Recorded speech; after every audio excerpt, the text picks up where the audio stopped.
Howdy, SMITE fans, it's J-Mac here.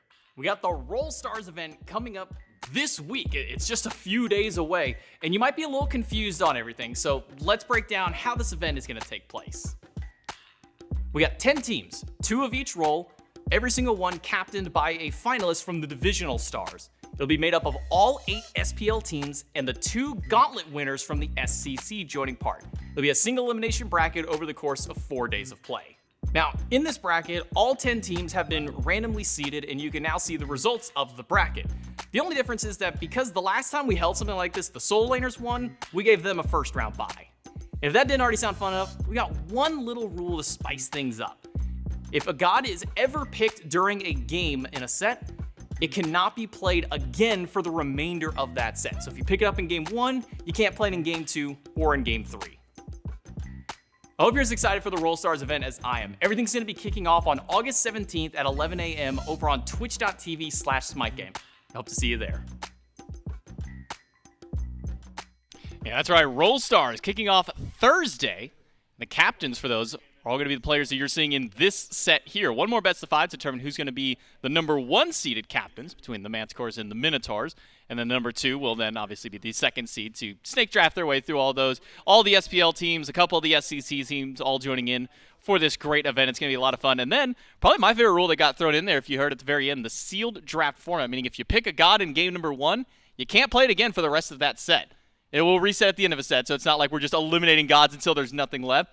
So it encourages you to kind of pick some more stuff across the board. Obviously, if a god is banned, you can still ban it, or you can pick it in the next game. But if you pick up a god in game 1, you can't pick it, grab it in game 2. If it goes to game 3, you can't get it there either. It's J-Mac, Mifflin joining me here on the desk. We jump into our second set of the day, and what you got there, Mifflin? What you thinking about? J-Mac, what if one team drafts a god? Can then the other team not draft that god? Cannot. Once the god is picked up in a game, it cannot be picked up by anybody again. But that's for Roll Stars. We still have Divisional Stars, and we still have one more match to go. A best of 5. We can take a look at the bracket. It's the Minotaurs and the Manticores fighting out. Here in our grand finals match, a best of 5. If you just missed out, the Titans found a 2-0 over the Juggernauts in our best of 3 to start our Sunday out. And for these two teams to get here, well, they found their victories yesterday. Minotaurs 3-2 over the Juggernauts, Manticores 3-1 over the Titans, and now down to one final match to see who our winning team is going to be, who's going to be our first seed captains for that Roll Stars event. Will it be the Minotaurs? Will it be the Manticores to draft up their role-based teams? And it's all going to have to start for game #1 of everything out here. We're going to talk about the Minotaurs over the teams more than anything there. The Minotaurs have been having a good bit of fun, but also been playing a little bit serious so far this weekend. Baskin has been playing a lot of Opwash solo in his matches. I heard him kind of rumbling into the lobby talking about, man, I got to get one win on the god, because so far hasn't found success there.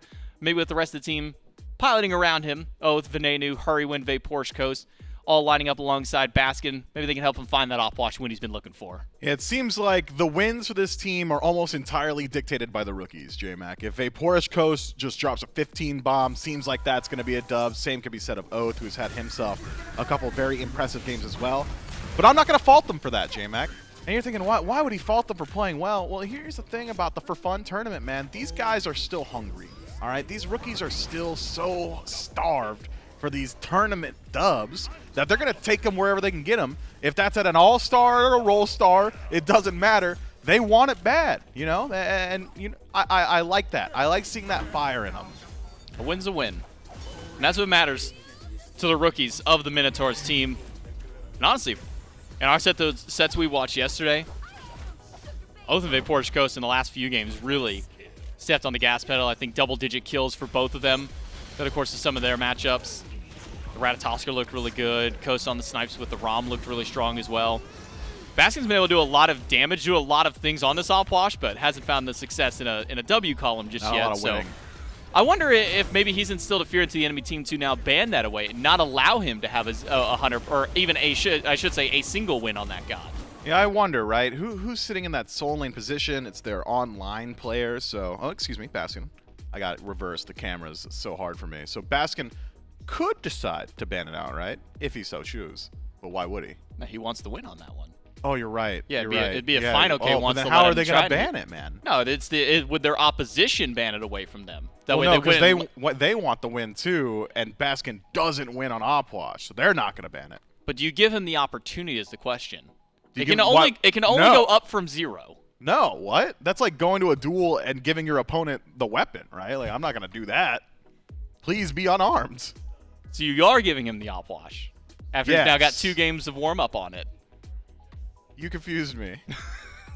Maybe Oath can shine some light on it. Maybe Oath can. And it's a good thing that Oath is here in the room with us, and he's standing by so that way Gormizer can talk to... Yeah, he's in the room. He's right over here ready to talk to us. Talking to you? No, to Gormizer. Oh, okay. We'll throw it over there. Yeah, I got the interview. I got Oath standing by. I do want to start off.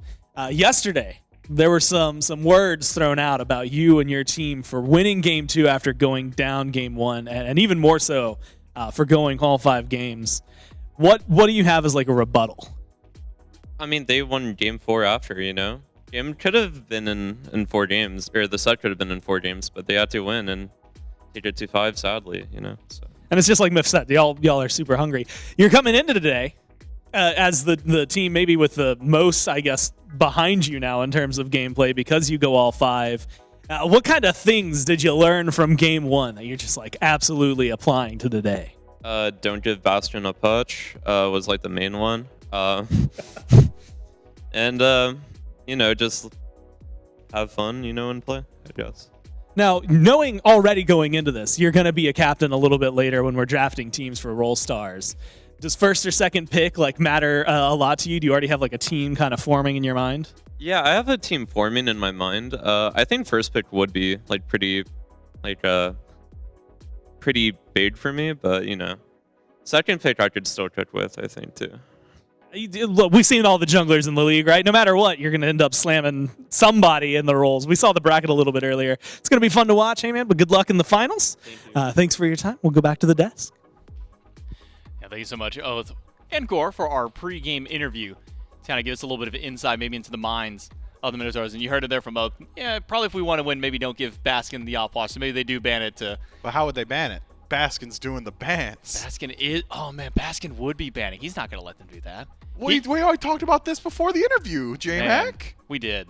I'm sorry for bringing it back up. Let's talk about their opponents instead, the Manticores, the team that they have to go up against. Right. And what a roster they have to fight up through. That, yeah. A lot of current and former Oni Warriors players. Final K, the one person on the squad who hasn't had an Oni Warriors name just yet for himself. Final K, Panatom, Dardes, Awesome Jake, and Vote, rounding out the roster here for the Manticores, representing the Chaos Division. Remember, this is Divisional Stars, Order versus Chaos, and we still have a little bit of that Order versus Chaos here in our grand finals. I do remember. For the Minotaurs representing Order side, now the Chaos team here with majority, no, not a majority this time. That has, I don't know where I was going with that. I was going to say having some players on there from that top team, being of those ones, a couple of them in critical roles. Panatom, one of the top junglers of the league. Awesome Jake, who was really commanding the support role, really kind of dictating the meta more than anything in that support role over from that side. Only had one set loss hand-delivered to the two of them over the course of the entire first phase, and that was during that Masters Finals. But outside of that, there's been some dominant players to this roster. Yeah, I think maybe the most interesting thing from the Manticore's previous set were the allegations levied against their support player, Awesome Jake 408. Allegedly, one of the sweatiest people to have ever entered the booth, right? We had actually the team that had sat in the seat afterwards slipped out of the chair, J-Mac. There was an actual injury because of Jake's sweat amount. So I hope whoever's here for the interview after this can maybe speak to that a little bit. Speak to those allegations, what it's like playing with someone that is actually perspiring that much. It's got to bring a whole new dynamic to the competitive play field that I've really got no experience with. And speaking about Jake, we got to kind of talk to him a little bit in the post-game interview yesterday. And it kind of led me to believe that there's two forms of Jake's Geb. Yeah. It's either really good, like we saw yesterday, or in his words, so bad that his team wanted to fine him for playing it if he ever did it again. And I'm willing to believe that's the only two Jake Gebs that we get. Okay. And I don't know if we're going to see the Geb this time, because then you got to throw the risk. He had a really good Geb game like yesterday. He didn't stone shield anyone but himself. But he got kills. He's solo to carry. You are not a support player, my friend. I am a support player. I got to get my kills, man. All right. I got to keep myself alive. I got to keep everyone else alive. Producers talking to you, J-Mac. Why don't you say what they said? Producers telling me that we do have an interview, and it's Dardes. Anybody, maybe he can shine some light on the questions you were bringing up earlier. He's by with Goremizer for the pregame interview. That's right. I got Dardes standing over here. I'm going to go straight off what Miff said. You heard him, so you know we have to. Jake's sweat levels and what you expect in this game, what's it going to be like? I don't know, maybe 8 out of 10. 8 out of 10 is pretty sweaty. That's a lot to bring into. I mean, it is a finals, I guess. Yeah, I mean, he played Scylla though, so maybe, you never know. You never know with Jake. Yeah. We got one good Geb performance, but the Scylla that preceded it was, we all watched it. Knowing, I guess, the way this event has worked and considering I think you actually have a really wide mid-lane god pool already anyway, is there a god in the game that you've always wanted to play and haven't played that you might bring out today? No, I feel like I've tried everything. I don't know. Maybe Merlin. Why not? Just standard Merlin. Merlin? There's so many gods you could choose, and Merlin's where you went. I mean, have you seen me play Melon? No, not really. Knowing that your team is here, you only have them for just this set. They're going to be enemies right after this. Are you trying to ruin their opportunities and make them all second picks so that your team as a mid laner would have a better opportunity next week? Or are you trying to win because first pick to you is more important than whatever they're going to do? I'm gonna try to win to get first pitch. I have someone in mind to pitch, so. Already planning the teams. That's where these guys are. They already know they're going to get their win. They already know what they're going to do. Good luck in the games, man. Thanks for your time. We'll go back to the desk. Should be a fun set between the Manticores and the Minotaurs here. Remember, a best of 5 determine who's going to be the #1 seed, which team is going to then be the first pick captains moving into the Roll Stars event. It seems like from what we got from both our interviewees that they've already kind of got an idea of which teams that they kind of want to cook up, no matter if they get that first seed, if they get that second seed. They kind of already got that knowledge and that foresight of who they want to bring on their team. So I'm interested to see maybe as to what Dardas brings out. I gotta agree with Gore, though. Merlin of all gods, you get to play anything you want. He says he wants to play Merlin. You think he wants to play that because it's the win, or do you think he actually genuinely enjoys Merlin? Well, he doesn't play Merlin. He's like not a Merlin player. He's like the only guy in the league in mid who isn't playing Merlin. So maybe that's it. It could have been worse. Could have said like Marty. That would have been bad. Well, he wouldn't have gotten to play that, though, because nobody's letting that god through. Yeah, I'm just saying, like, if he wanted to, though, like, and he had vocalized it to not only us, but also the chat and all the viewers at home, I probably would have personally pulled out my phone out of my pocket right now and unfollowed him on Twitter. Personally, that's just me. Oh, well, let's see if the Marty, if the Merlin, or if anything like that can get through for Dardas for the picks and bans of game #1, Manticores versus Minotaurs for our finals, best of 5. To round out our divisional stars, and make sure you are still sticking around after this set is done, because we will have the draft show taking place immediately after that for everybody to draft up their teams for the Roll Stars. But the first, this goes into the draft show. Correct. For Roll Stars, which is the event next week. Correct, on Thursday. On Thursday, and they're competing for money. Oh my goodness! Okay. They're competing for money at Roll Stars. Understood. And bragging rights of being not only the best role, but also being the best players in that role. Well, that's pretty boring, J-Mac. Is there anything like interesting about maybe the rule set for that tournament that we should be keeping our eyes on? Yeah, if you pick a god in a game, you can't pick them for the rest of that set. Oh, so we've got... And you can also lock that from the other team. Man, that is going to be a fun and dynamic and interesting thing that you guys should all tune into next week starting Thursday, which is what this tournament leads into. We're currently in grand finals. But you shouldn't tune out yet. Make sure you're still tuning in now, and then over the course of the rest of today and into the draft show. Yeah, afterwards. just leave the page open. Yeah, just leave it open. We know there's people out there who are trying to get their channel points and their cool drops. Make sure you just stick around all the time, forever. Smite game every day. The 1,000 years Smite game. Bans for game 1 so far. Manticores, they take away 3 Guardians in Jormungandr, Yamoja, and Ares. Minotaurs take a couple shots at Jake once again. So we do see Aphrodite and Hellband away, as well as a Manticores. So far in every game that we have seen in this event, Marty has received a ban. So 100% on that. Now, where would the Manticores go? Because yeah, if you want to get Merlin for Dardas, now's the time to do it. They've probably already heard. They said, hey, he wants to play Merlin. Don't let that one through now. We'll see where the Manticores do draft up. Two of the teams trying for themselves to get that big victory. Minotaurs went to a full 5-game set yesterday. Manticores went 4. That's big. But it's going to be Geb for Awesome Jake this time. And here's the thing about Geb and what Geb brings to enemy team composition. Man, it feels really weird slipping back into like actual analysis. So I won't. No? You're just going to leave it, what does Geb bring to the table? Big question mark. That's for you at home to decide. If I give you all the answers, viewers, what are you going to take into your mind palace and gnaw on later? Yeah, think about that. Well, we also think about this Nuwa for the Minotaurs. We don't have to think too much. Vanity was playing that. Probably going to go back to it again for himself over in that mid lane spot. But Geb is a first pick. Do you think that's because Jake is scared that that would get taken away from him, considering he's only been playing the healers primarily? I mean, Horus was still available, so maybe he had a fallback there, but kind of a power play going for a Geb first pick. I mean, Jake's got a lot of gods that are still available, right? Could have been Nox, could have been Horus, could have been anything in the Hunter tab, because they're all still available except for Marty. There's a lot of stuff. So why Geb first? He had fun with it yesterday, probably. Fair enough. And he looked good on the God. Got a kill on the enemy carry. Like twice. Let's see if he can get 1 or 2 this game.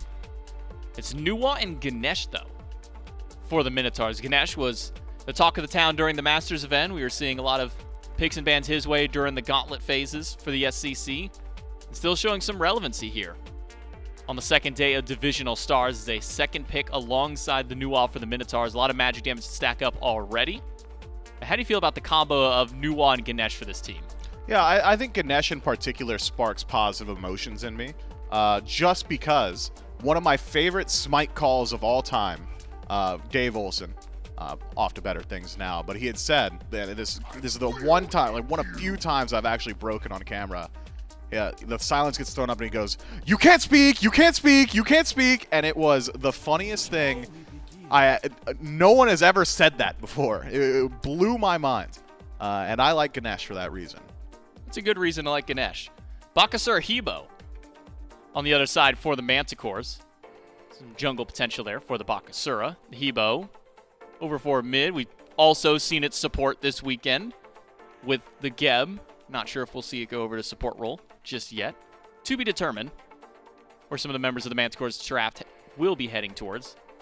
But a Jing Wei hover this early in the draft. Feels like there's a lot of other hunters that you can maybe go over towards. The Hachiman still shows a lot of relevancy. The Rom, as I say that, Rom instead now hovered and locked in by the Minotaur. So no Jing Wei this time. Instead, it'll just be a more traditional hunter with the Rom. Yeah, just a straight up better pick, I'd argue. Has piercing auto attacks. Can Jing Wei do that? No. She's got weak soy cleave auto attacks, and who cares about that? You can hit way more people, I think, hypothetically, with a piercing auto attack. And so, clearly just a blanket upgrade here. So we jump into the second wave of bans. Set starts out the bans for the Minotaur. Not going to let Panatom have another field day on that pick. So I think he went, what, 15-2, 15-3 in one of his games yesterday up against the Titans. Minotaur's not wanting to give him an opportunity there, but nothing picked up by Oath either. Means it's free reign to start banning out some of these junglers for the Manticores. They'll take away Kleena, which is one of Oath's top performers. Actually started with something that we haven't seen in a while from the jungle. I believe it was a Bluestone start from the Kleena jungle before. Had a bit of a rough early game. Once he hit that level 20, got that item online, had his full build, Oath was hitting just as hard as if he had any other starter item. Yeah, but that weakness in the early game, turns out you need like either the healing or mana sustain from Bumbas or Eye of the Jungle, respectively. There are so many jungle picks still available, though, that banning out the set. A little bit curious, because, like, why not just pick Thor? Why not just pick Ao Kwang?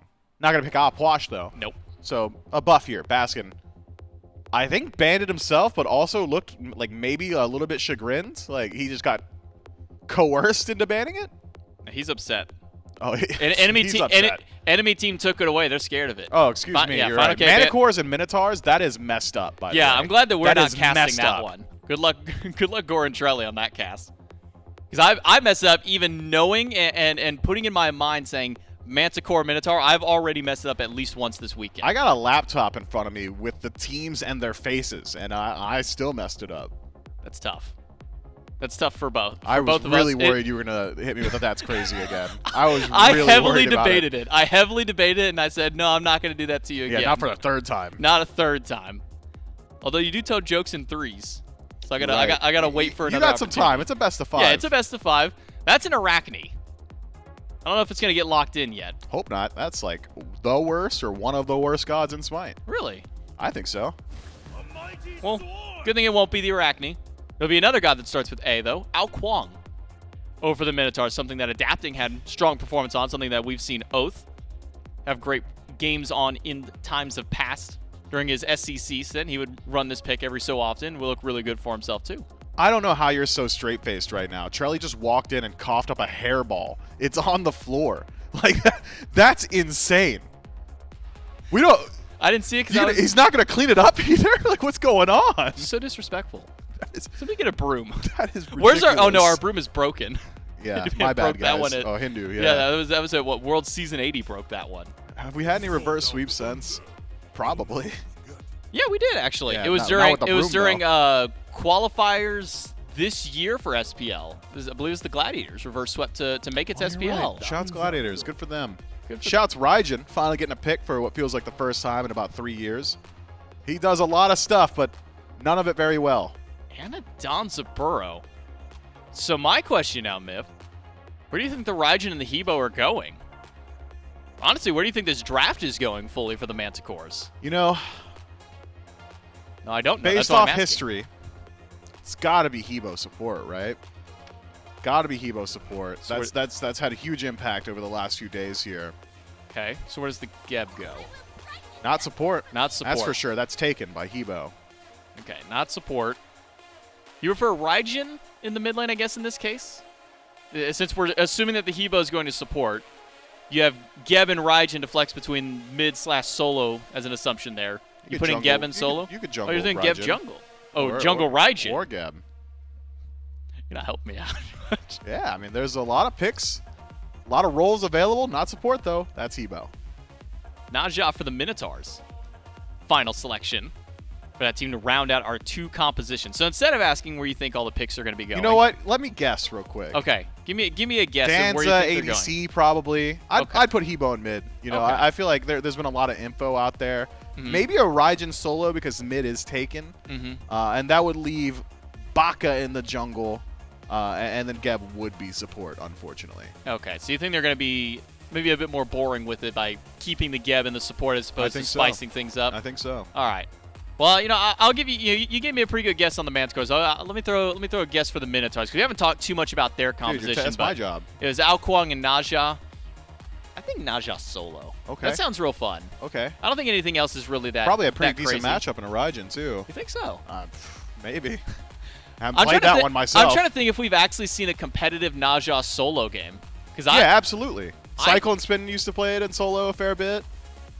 Yeah, Cyclone did play a lot of very weird Kiki stuff. So Cheeky, like back in Season 3 was doing it. Did Kiki ever play Naja? I know he Yeah, played a for lot a of like faux show. Athena. He played a lot of Issa at that Arachne. time. He played Arachne. Unbots. He was playing Assassins. Wasn't that the old gimmick of Kiki was he only played female gods? I think that was like the stigma for such a long time for him. Yeah, I think so. But then he found out that Naja is a prince and not a princess, and that maybe got rid of him in the god pool, but he was certainly doing it for a little while. The third Lotus Prince, Naja. Sure. For the You say Minotaurs. so. Now, that's just his title in game. I'm just reading the lore that was presented for me in front of him. I don't have it on the laptop. I just remember that. I always got to remember the third Lotus Prince. For the Minotaurs and the Manticores, though, best of 5 determine who's going to be the #1 seed based on the drafts that we have, regardless of where everything is going, Mifflin, even though we have been presented with the information for us. How do you feel about these 2 drafts? Which one do you think comes out on top, has the edge for game #1? Man, the Minotaurs probably are just a little bit better here. I feel like when you've got late game scaling picks in low stakes environments, you're probably going to get at least 4th or 5th slotted. And then eventually you could just solo diff the lobby, right? Alquan can do that, and Ganesh can make it easy. Well, we'll see if the Minotaurs can find their win. Will it be the Manticores taking game #1? Well, let's jump right into the first game with Gore and Trelly. Thank you so much, J-Mac, as we do jump into game 1 here. It's Gore, it's Trelly. Of course, Doug giving us the views. Now, Trelly, as we get started, I didn't want to say, it was really weird. When I was walking in here, I like almost slipped on this hairball or something on the ground, man. What was that about? Do you know where that came from? It's funny because I was going to say a bit where I have Miff like tuned out and I don't even know what you're talking about, but now you've brought it up, so I have to address it. I don't know what you guys are talking about, but I don't know, dude. yeah, you actually listen to Mifflin. That's your first problem. Something that me and Twitch chat agree on is you never listen to Mifflin, and if you can just go through your life with that, you'll be at least 20% happier. Just like Well, like advice, naturally. like Mifflin's advice, or like just No, if just- he's speaking. Yeah, I have. So you know how you can like install things onto your computer? I installed a mute device that when Mifflin speaks, I tune it out naturally. I don't even know I'm doing it anymore, so I had no idea what was just happening. That's impressive. It really is because it's not easy to do. He talks a lot. You're not gonna like do that to me though, right? No, we're boys. And Okay. we're casting together. Well, the good news is it's Manticores and Minotaurs. It's best of 5 that these 2 are going to be taking each other on. And Shelly, you'll be happy to know. And Mifflin, I'm sorry to throw you under the bus this roughly, but he was just blatantly wrong. I think the genetics aura maybe overwhelmed him a little bit. He kept saying that it was going to be Hebo support. Like he that was the one thing that he really hung up on. But it's Jake who's playing, and as discussed before, he doesn't get to play a whole lot of Geb, so he's letting himself dabble a little bit, right? If there's anything we know about Jake, it's that He likes to dabble. he likes to dabble, and he's been really enjoying the Geb despite his team not enjoying it. I think it has a great matchup into what he's up against here with the Minotaurs. That Stone Shield gets immense value, and I'm hoping he gets a little damage online. Remember, we got to see him get a few kills yesterday with Rollout because he was just putting points into it. So later on, we'll have to check in, see how much damage he's able to do with the Geb.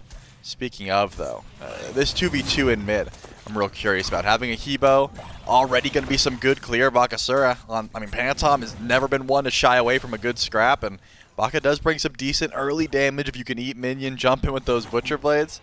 Wouldn't be surprised if we saw some sparks fly early, just with that 2v2. There's a lot of question in my mind about what kind of game we're going to be getting from these guys. You know, relatively squishy drafts all around. Maybe some picks we aren't used to seeing, right? Baskin playing the Naja in solo, Raijin's in solo. Things that we aren't picked too often over in that lane. But at the same time, they're not so far-fetched that I don't think they'll work. So what level of play, how many kills, especially compared to that last one that we got to see between the Juggernauts and the other team name? Had like 50 some odd kills, almost 60 kills. The Titans? Titans, Yeah, there it is. I thought you were like doing a quiz and you wanted me to answer. No, something. I just did not remember. Right now, though, in a little bit of trouble. Oh, the and dragon! over the wall with the dragons, the damage. Oh, it chases FineOK down. Did not matter that you had the lead. That's first blood over to the Minotaurs. Well, I was going to say as well that, Raijin not in the greatest place right now for regular mid play. And one of the reasons is that Thunder Crash, right? That dash doesn't get you out of trouble too often. It can be canceled with CC. And in this case, if Oath gets some good auto attacks on you, the Dragon Call will chase you down at the end of that Thunder Crash. So FineOK not able to get out of trouble and gives first blood over to the Alquang. I mean, the desk already highlighted how much you can do with an Alquang late game if you're able to get to that point. Starting off early with a first blood, that's a great way to start. Cleans things up pretty easily. And it didn't have to work too hard for it either, which is another really glorious way to start off a first blood. Have to watch the rotations. Alquang right now on the right side of the map, nothing too crazy. Maybe in preparation for him. I'm also really interested in the duo lane. I believe the desk had said, it was maybe memeing a little bit, which, when would we ever? But talking a little bit about how there were more shields maybe on the Geb than on the team. And that's what I'm kind of curious to see, is how the Geb plays into this. Hurry's playing the Ganesh we saw just dominate during Masters. And so while maybe easier targets over in the solo lane, in fact, Baskin's level 5, but with no assist, doesn't seem like that's going to make a huge difference over here. Now the Raijin hitting level 5 could mean something dastardly. Maybe focus on solo because it's kind of easier to find kills over there if you're an assassin. Might be easy to find vote.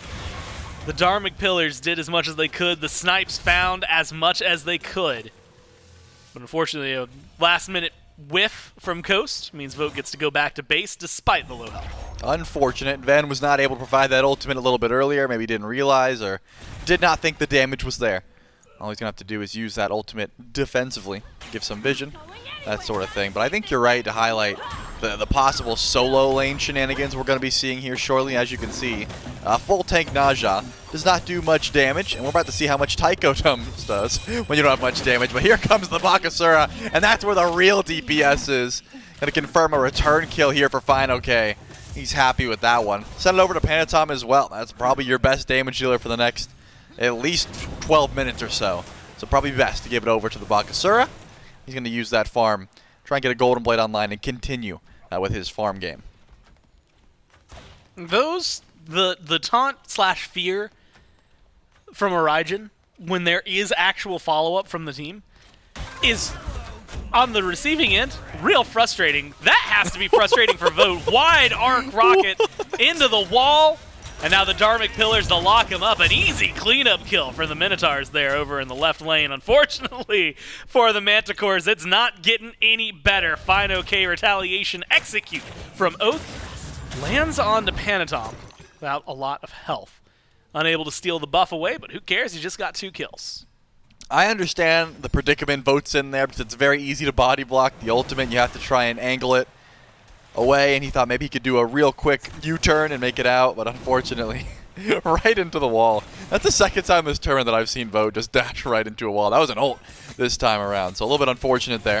And then, of course, over to the right side of the map where Oath is able to pick up his second kill because FineOK uses the beats just a bit too early, was forced out, probably, from the sash from Baskin. And that means Oath gets a free execute, his second kill, and the third there for the Minotaurs. This Alquang is a growing problem, still behind a little bit in farm from Pantom. That's something that you'd come to expect with a Bakasura in play. But trying to catch up through kills alone might be a little bit more difficult, but it does look flashy, especially when you fly up into the air as a dragon and you can use that movement to try and invade a blue buff. And you know, Charlie, I'm going to be honest. There haven't been a lot of build conversations because most of them have been wacky. The one I want to bring up is mainly Oath skipped getting a tier 3 and has gone tier 2 towards the Doom Orb into a tier 2 spear. And your thoughts on the optimization of what he's getting out of this. I guess we might get to see it. He's looped around pretty No beads. deep in solo. You had said it, no beads. Up into the air goes Basket. FineOK is going to come crashing down to the waiting arms of Oath. The tower's doing some damage, but the execute is a little bit better. Unfortunately for Oath, while he gets into the dragon, does not get the kill. That one's snaked away by Vin and the global new ult. I didn't even realize Van stole it with the ultimate. That's unfortunate. But, hey, I mean, you get to turn to a dragon, which is all well and good. You give a kill over to your Nuwa, who definitely deserved it.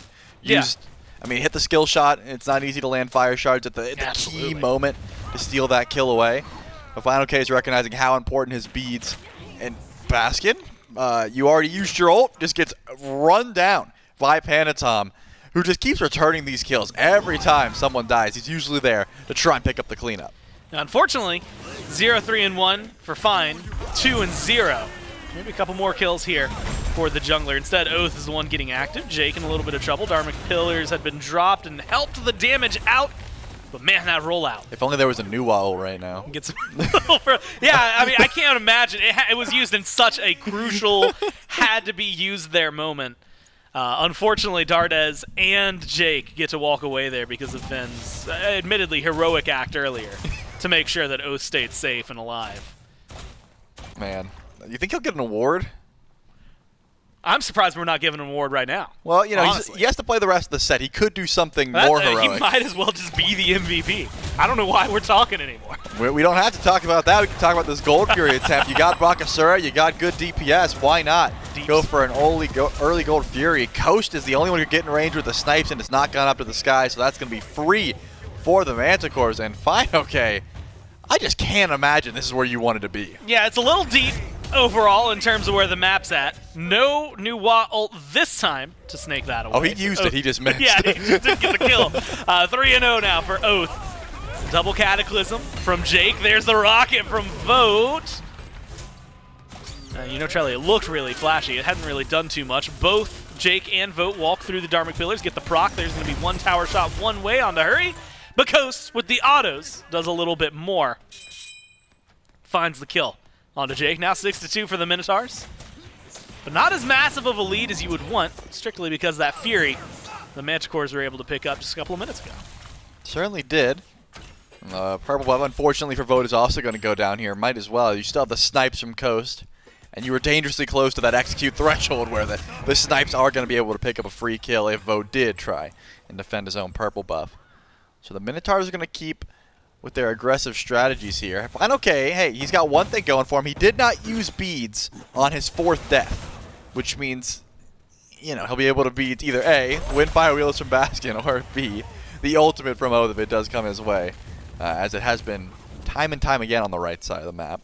This is what I was talking about. Panatom, he's going to continue farming. He's almost level 12 at this point, and he is actually level 12 after that minion, whereas Oath, yeah, he's got more kills, more assists, has not been able to find that same level of farm, sitting 2 levels down currently. Yeah. So this Alquang, while deadly in a team fight, is going to be struggling to try and fight in a 1v1 setting versus Panatom if they find each other at the jungle. Well, hand in hand, Hurry shows up, Dharmic Pillars get dropped, beads used by Vote Snipes. 1-2, 1 hits, 2 miss from Coast. Some really fast fires, tries to get out of there. There's going to be the ult from Vin, the hero play to kill off Vote. Unfortunately, Bakasura showed up in left and is feasting as of now. Killed off Coast and is going for the deep chase onto Hurry. Double for Panatom. But it only balances things out slightly as the team is losing everywhere else. Dardes, the beautiful beads, keeps himself alive to get a little further down the mid lane. FineOK died in his lane as well.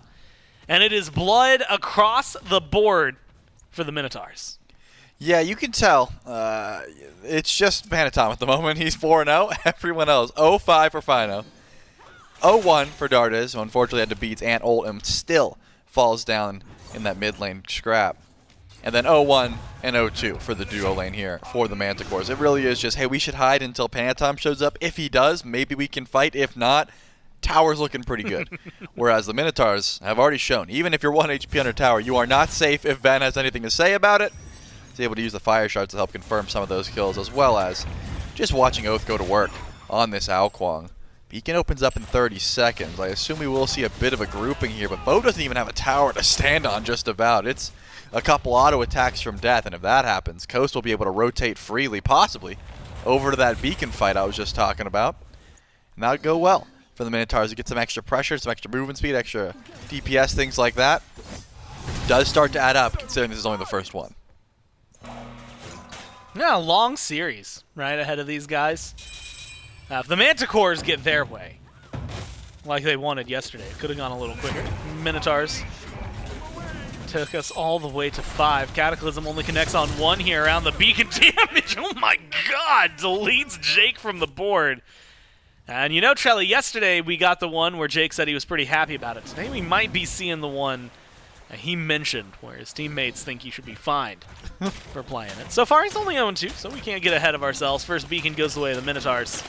The kills continue to go in their path. Panatom. Wow. One snipe hits. Does the last shot just a little late. A little shy there for Coast, but the kill doesn't happen. Oath shows up. Plays Protector for his carry. Keep things smooth sailing. Now 1 level down, but 5-0-1 versus the 4-0 Bakasura. I mean, you could tell Oath wanted that 1v1. He wanted the fight, as he is going to be able to just delete Vote from the face of the earth. He walks to the purple buff, knows exactly Panatom's plan. He's going to steal the buff, he's going to jump over the wall. Unfortunately, Panatom says, hey, why would I jump over when I can just kill Coast? So he starts doing damage, and instead of covering the option, Oath has to come back and actually fight.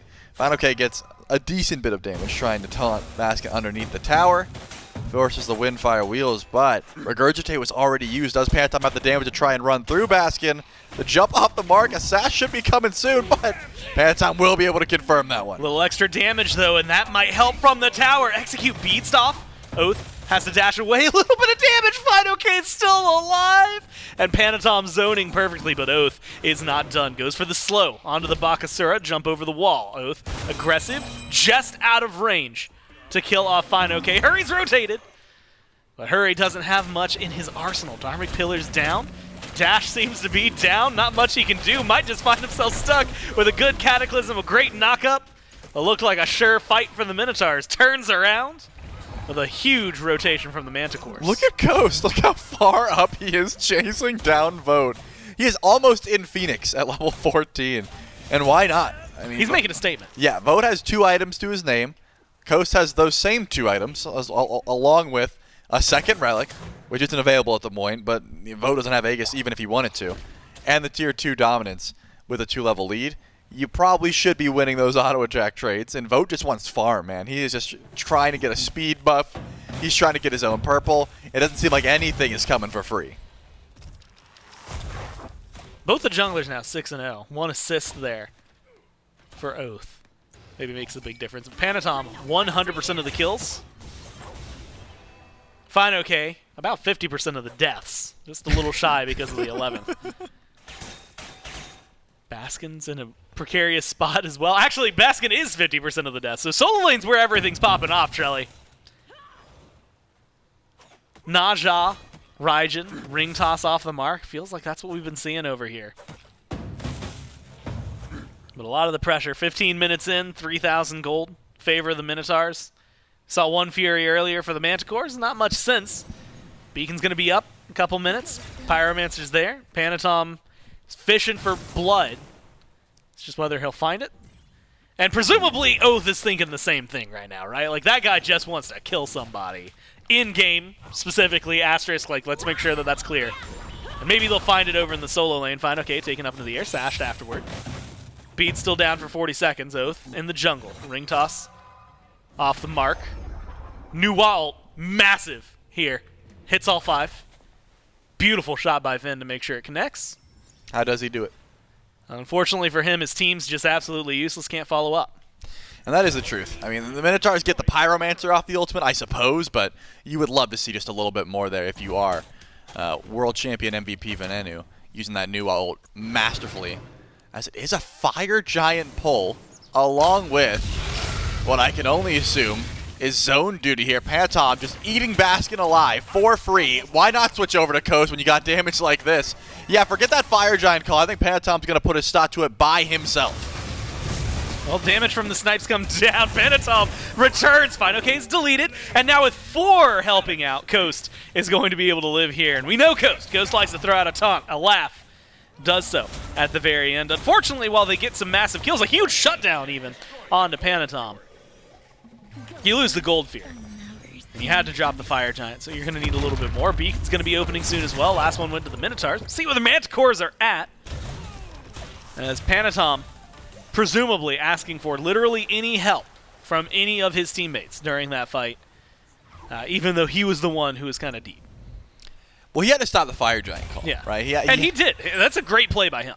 However, he could have got the 1 kill and dipped. I think going a little bit over aggressive to try and get the 2v1 is probably where he went wrong. You give the shutdown to Ven. Now a 3-0 Nuwa that's level 18 because a 7-0 shutdown is just a great gold bounty to claim. And of course, now the jungle's stat line are not mirrored. Oath still sitting at 7-0, still has that bounty on his head. And it's going to be the Minotaurs who show up to the beacon. Chip getting an easy cap here. Question is, does Coast rotate out again, right? He still has that tower down. That's not going anywhere. He has the ability to go over to Fire Giant once again. They already started a pull, and the game only looks better in their favor for the time being. It's possible the Minotaurs want to get level 20. They want to get fully statted, maybe just an item or 2 extra on their ADCs before they start to go for a Fire Giant pull, but confidence, surely in their hands currently. They can just walk up anywhere, it would seem, unless this guy's here. Yeah, Panatom has been the one to stop that. Good Cataclysm. Here's going to be the turnaround. Damage onto Hurry. Great Dharmic Pillars dropped. Shield gracefully used on Panatom to allow him to get out of there. New ult gets a little bit of damage down. Snipe's not good enough. Coast does get to survive the engagement, though. Vo might not get to say the same. Oath is here, and Oath has different plans, Coast, as well. Super low. But Hurry, silencing everybody, makes sure that he's able to disengage, and the chase is on. 2 kills on the carries and the back line. Jake Oath seems to be the next target. Oath is going in. Oath wants a little more, not able to get an execute. And Baskin takes him up to the air. No Penta for Oath, at least here. Vin going to pick up another kill, but we are looking and on the cusp of a full-on deicide. Couple more autos here from Baskin, but he's under the Phoenix. The sash is good. Will he find the damage, or will the bird turn it around? Fine, okay. Shuts him down, stays alive, and keeps the dreams going for the Manticores. I gotta be honest, once that shell gets popped, there was no way Baskin was ever gonna kill. Vote just dished up a free kill for whoever wants it, I guess. It's gonna be Oath, and he doesn't even get to pick up his doubloons. He got 3 gold coins and left them all on the ground. Unfortunate. Not gonna be able to pick those up. But Baskin does no sort of damage. Look at that build. My man went 40% CDR immediately. Sure, has the Stone of Binding, but once Final K popped shell, that was pretty much all of the DPS that Baskin could afford to go for, especially while tanking up a Phoenix. And look at the, I just love looking at the mirrored stats of, the junglers, of course. Unfortunately, Panatom only 7-2 now, but Oath 10-0. And then the solo lane, where Fino is 1-6, and Baskin is 2-5. Neither of which, despite how well the team is doing, really able to buy some kills or some less deaths. Meanwhile, Oath overcame the level disparity in experience and the kill disparity. 10-0-4, making Panatom, as Mifflin has put, like world champion. You can see it, world champion Panatom. Maybe even look like a fool, Trelly. And again, that's not directly from me. It's just potential. That was Mifflin, right? Yeah, you would never say that. I would never say anything like that. And I would never hear it if Mifflin said it. Yeah, exactly, because you've got like a cyborg implant in your brain hole. Speaking of cyborg implants, unfortunately for Dardes, is maybe not functioning today, the ult, for a disengage instead of getting picked off. And we go back to the Fire Giant. Minotaurs pretty easily pick that one up. It's only going to cost them a tier 1 tower. Maybe they can find some kills. Basket, buddy, that 2 and 5's turning into a 2 and 6. Needs some help from the team, just not there. And the Manticores, scared, run to the winds. Or maybe they're just setting up, Charlie. Look at the grouping. Look at this movement on the map. You would never think this team has only played one set competitively together with a play like this. Great from Vin to give the vision.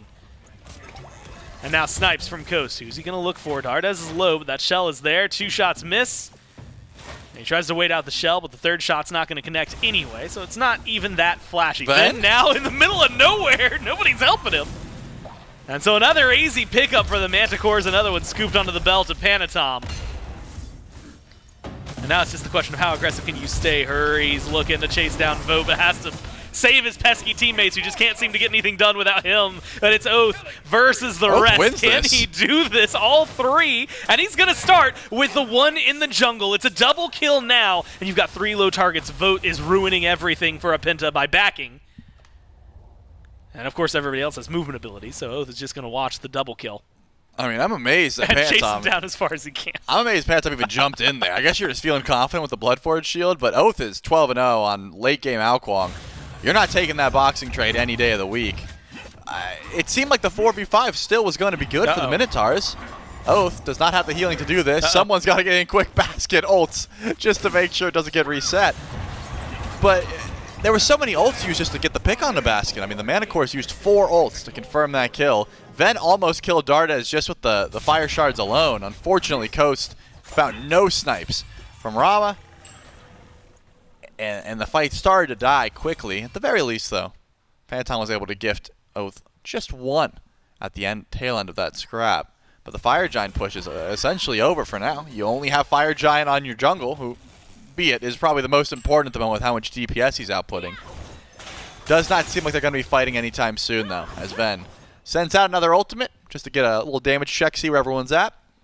Kind of grouping in the jungle for now, seeing can the Minotaurs set up anything else in the next minute 30 while Oath still does have the Fire Giant buff. And what can Oath do if his team sets it up? There's a Cataclysm, and now up into the air for Coast. Shots onto Dardes, snipes are connecting, get some good damage out there. Jake's brought low. And the Minotaurs looking to... Bulls like charge, right? Is that like a good like charge down mid lane? I suppose. Yeah, charge down mid lane. Minotaurs are, you know, like they're like half bull, half man, huh? Yeah. So do they even take that part from their origins? I'm not sure. In this case, they're going in anyway. So why does it matter? Give them the bull horns, I guess. We'll see what they do as they play. Not even aggressively, they fall back pretty instantly. They're laying an ambush here, Charlie. Waiting for someone to make a mistake, make an oopsie-daisy. And they're coming around looking for the lockdown. No ults for a couple of them. And so really it's just like this awkward tug of war right outside the Phoenix. Until Fire Giant comes up. Well, the Titans are pushing down right. Both teams have the ability to push either with their Titan or to defend. It seems like that's where Oath's heading. But the Manticores push forward. They want the mid lane control. He doesn't care. Yeah, why not? It's up the Titans scrap. The Minotaurs are clearly the ones who are trying to engage a fight. Baskin finding the sash in the backline, but who do you take out with Windfire Wheels? Or are you even following the right dollar? Looks like Baskin guessed correct, but now he's getting collapsed on. Yeah, he played a little bit of a game, and now the game is coming around. He's finding out some of the trouble. Great heal, good dash, and he manages to survive just long enough to get the last auto onto Dardes. Just to show off what the solo lane can do. Put him at 3 and 7. Now the chase is on. Panatom tries to go into the back to make a hero play. Unfortunately, it's the 0 play. 0 is the amount of kills he's been able to get in this fight. Put in the ground. 4 strong for the Minotaurs. They walk into the Phoenix. Rocket shot by Vote, blocked by Vin. Phoenix is taking a little while. Order Titan driven back. Chaos Titan still moving forward along with the Chaos team. Vin has to fall away, but they've got good damage on Vote. That's an easy kill pickup for them. Jake is low, or making other people low. Might not be enough to turn around, but Oath still has a lot of damage out there. Has to play careful. Around the ride, Jin throws him up into the air, and finally they shut him down. 13-0. A massive bounty goes over towards Jake, who's able to get a huge knock up for his team. Keeping them preoccupied. Coast up into the air. You have to imagine he finds the shot. You got 3 of them. You missed 2. And he misses the 3rd as well. Dardes could go huge here, turn this around for his team. Jake pointed. Kills off one What? Jake. He pointed to the Dark Pillar. What? He missed all 3 snipes just to blink into the Dharmic Pillar. I might need an instant replay from Jake's perspective. This is why this is why his team wants to find him when he plays Geb, because this is what he does. I mean, I get it, I suppose. No, I don't. Dardes always gets that kill. It's who gets this kill, though, looks to be like Pantom, because why, again, is Basket taking that 1v1? Man does no sort of damage. Unfortunate for him. Don't want to take that 1v1 ever. And I guess if you're the Minotaurs, you're happy with getting the Phoenix down in mid. I'm not going to get over it, man. He was out! We got to replay. I want to watch this. Because there's nothing that's going to happen in the next one. Now with the Pyromancer down, maybe Vin dies, but who cares? So Dardes is here. Yeah. And now, so what we are experiencing from this right now is Jake's survival. Juking all the snipes. Jukes all the snipes. Coast is there. The only reason Coast gets that kill, it's gifted. He didn't have the autos. He was too busy dying. Yeah, I mean, he could have even pre-shielded. He did everything wrong. He did everything wrong. I mean, I guess he juked the snipes. That was right. Or you can just say Coast missed. Good on you, Jake. Hey, you know what? That's just Jake being a good guy. Yeah. He felt bad because he was like, you know what? Like, Coast, like, he should have hit those shots. Like, that's Vaporish Coast over there. That I shouldn't be alive. Me, awesome Jake. So I'm gonna do whatever I can to make sure he gets this kill. That's what it was. And you know what? Just kind of. Justice was served. Good sportsmanship. Yep. Bravo. You don't see that every day. You don't see someone blink into Dharmic Pillars and just die every day. And if you do, I'm so sorry for you. I feel real bad. It's Fire Giant. 28 minutes into the game. Started up fine. Okay. Looking for the steal over the wall. Not going to find it here. And not going to get taken into the air. Great beats. Ignores a lot of what Baskin has to offer, but not the sash. And there's the damage follow-up. Execute. Coast gets the kill before Oath does, but that does give Oath the relocation possibilities necessary for some prime real estate, and that damages onto Jake.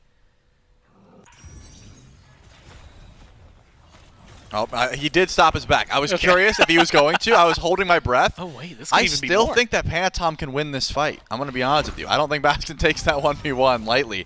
Maybe fearing the ultimate from Ven, but it's down for now. Fire Shards with the Soul Gem proc with the Soul Reaver could be scary. So Pantom lives to fight another day and decides to run. But this right side bird seems to be the target here for the Minotaurs. Remember, mid Phoenix will be respawning here shortly. But Final K still down for 15. It's just no easy target for Baskin. Everyone has beads available as this Phoenix drops low, but it's still up. A good sash onto Jake from Baskin. Maybe some good aggression. There's Vin again. A beautiful shot. Hits all 4 that are alive.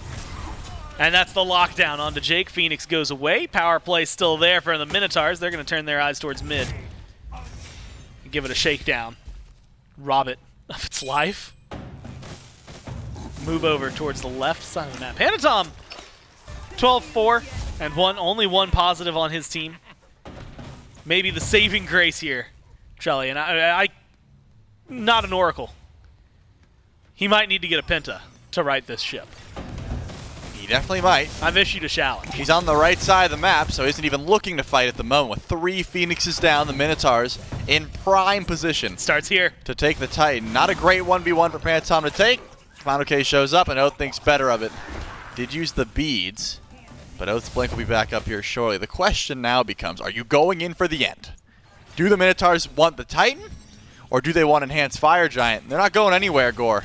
Seems like they're trying to set up for at least one more pick before they make their decision. Well, they've got FG around their belts to see what they can do. Taunt pull onto Baskin. Where's the damage, though? That's kind of the question for the team. There goes Jake. 3-man Cataclysm forces some beats. And the awkward Re-engage from Baskin up into the sky with Fine OK after he got a sash onto Dardes. Comes down to the waiting arms of Vote and Dardes. Easy kills for the Manticores. Vin unable to find any kills with his damage, now knocked up. Coast, Oath stand alongside him in a 3v5 chase down as the Manticores, there it is, decide to get aggressive. Vin knocked up, Vin controlled, Vin killed. Trelly, the blink of an eye, the game turns around. Coast He's has going in for the fire end. minions, he's going for the back door. And so now a base race. How long can Oath keep them preoccupied and stay alive? Invis, they're chasing him down. They're not going for the Phoenix. Meanwhile, Coast finally breaking into the Titan room with the minions. And there's no one to stop No him. one's They backing realize yet. He's too got it. late. And the damage, the minions are there. And Coast strikes first, gets the Minotaurs game 1. I was going to say, Gore, this would be the second time in this tournament in 2 days that we have seen a comeback from 3 Phoenixes down. But we didn't, because Coast said, I'm not running, I'm going in. And he decided to do a little sneaky play, and of course, no one on the side of the Manticores went to back. Too little too late. With 3 Phoenixes down, 1 wave of fire minions will do it, and Coast makes sure they're able to take first blood here in the set. And it was, you know, I have to give him credit. You're looking at an option. You and Oath, the highest kills on your team, highest damage on your team, you know, versus 5 in your Titan room, probably win that fight. But also, why win just that fight when you can win the game? And that shows the serious competition and competitor mindset that Coast has, I think, every day of his life. I would argue if he goes with Oath, then he has to split the glory. Me and Oath popped off. If he kills Titan by himself, Yeah, he just did it. He won the game. Coast won the game and everyone else watched. Doesn't matter if Oath goes godlike. Who cares about that? Did you kill the Titan? No. I saw a Rama at the Titan. No one else. And you know what? He stands tall. He stands proud. He backdoored them the way any honorable ROM player would, especially in a tournament like this. Of course. To be able to find himself a massive victory. So, Minotaurs, that M is going to mess me up Oh, yeah, so big hard. time. The Minotaurs find themselves up 1-0, but it's a best of 5. There's a long journey potentially still ahead of us before we get to the draft at the end of the day. We'll find out how the Manticores respond right after this.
A bloody game number 1 between the Minotaurs and the Manticores leads to a Minotaurs win. The rookies, Oath and Vaporish Coast, at the very end of the game, Oath distracting the enemy team. That way, Vaporish Coast could walk into the base with 3 fire minion waves and end game number 1. That game, Mifflin had a whole lot of kills going the jungler's way. Oath really putting in his work on the Ao Kuang, Panatom on the Bakasura, both going as crazy as they could, but at the end of this one, it does come out for a Minotaur win.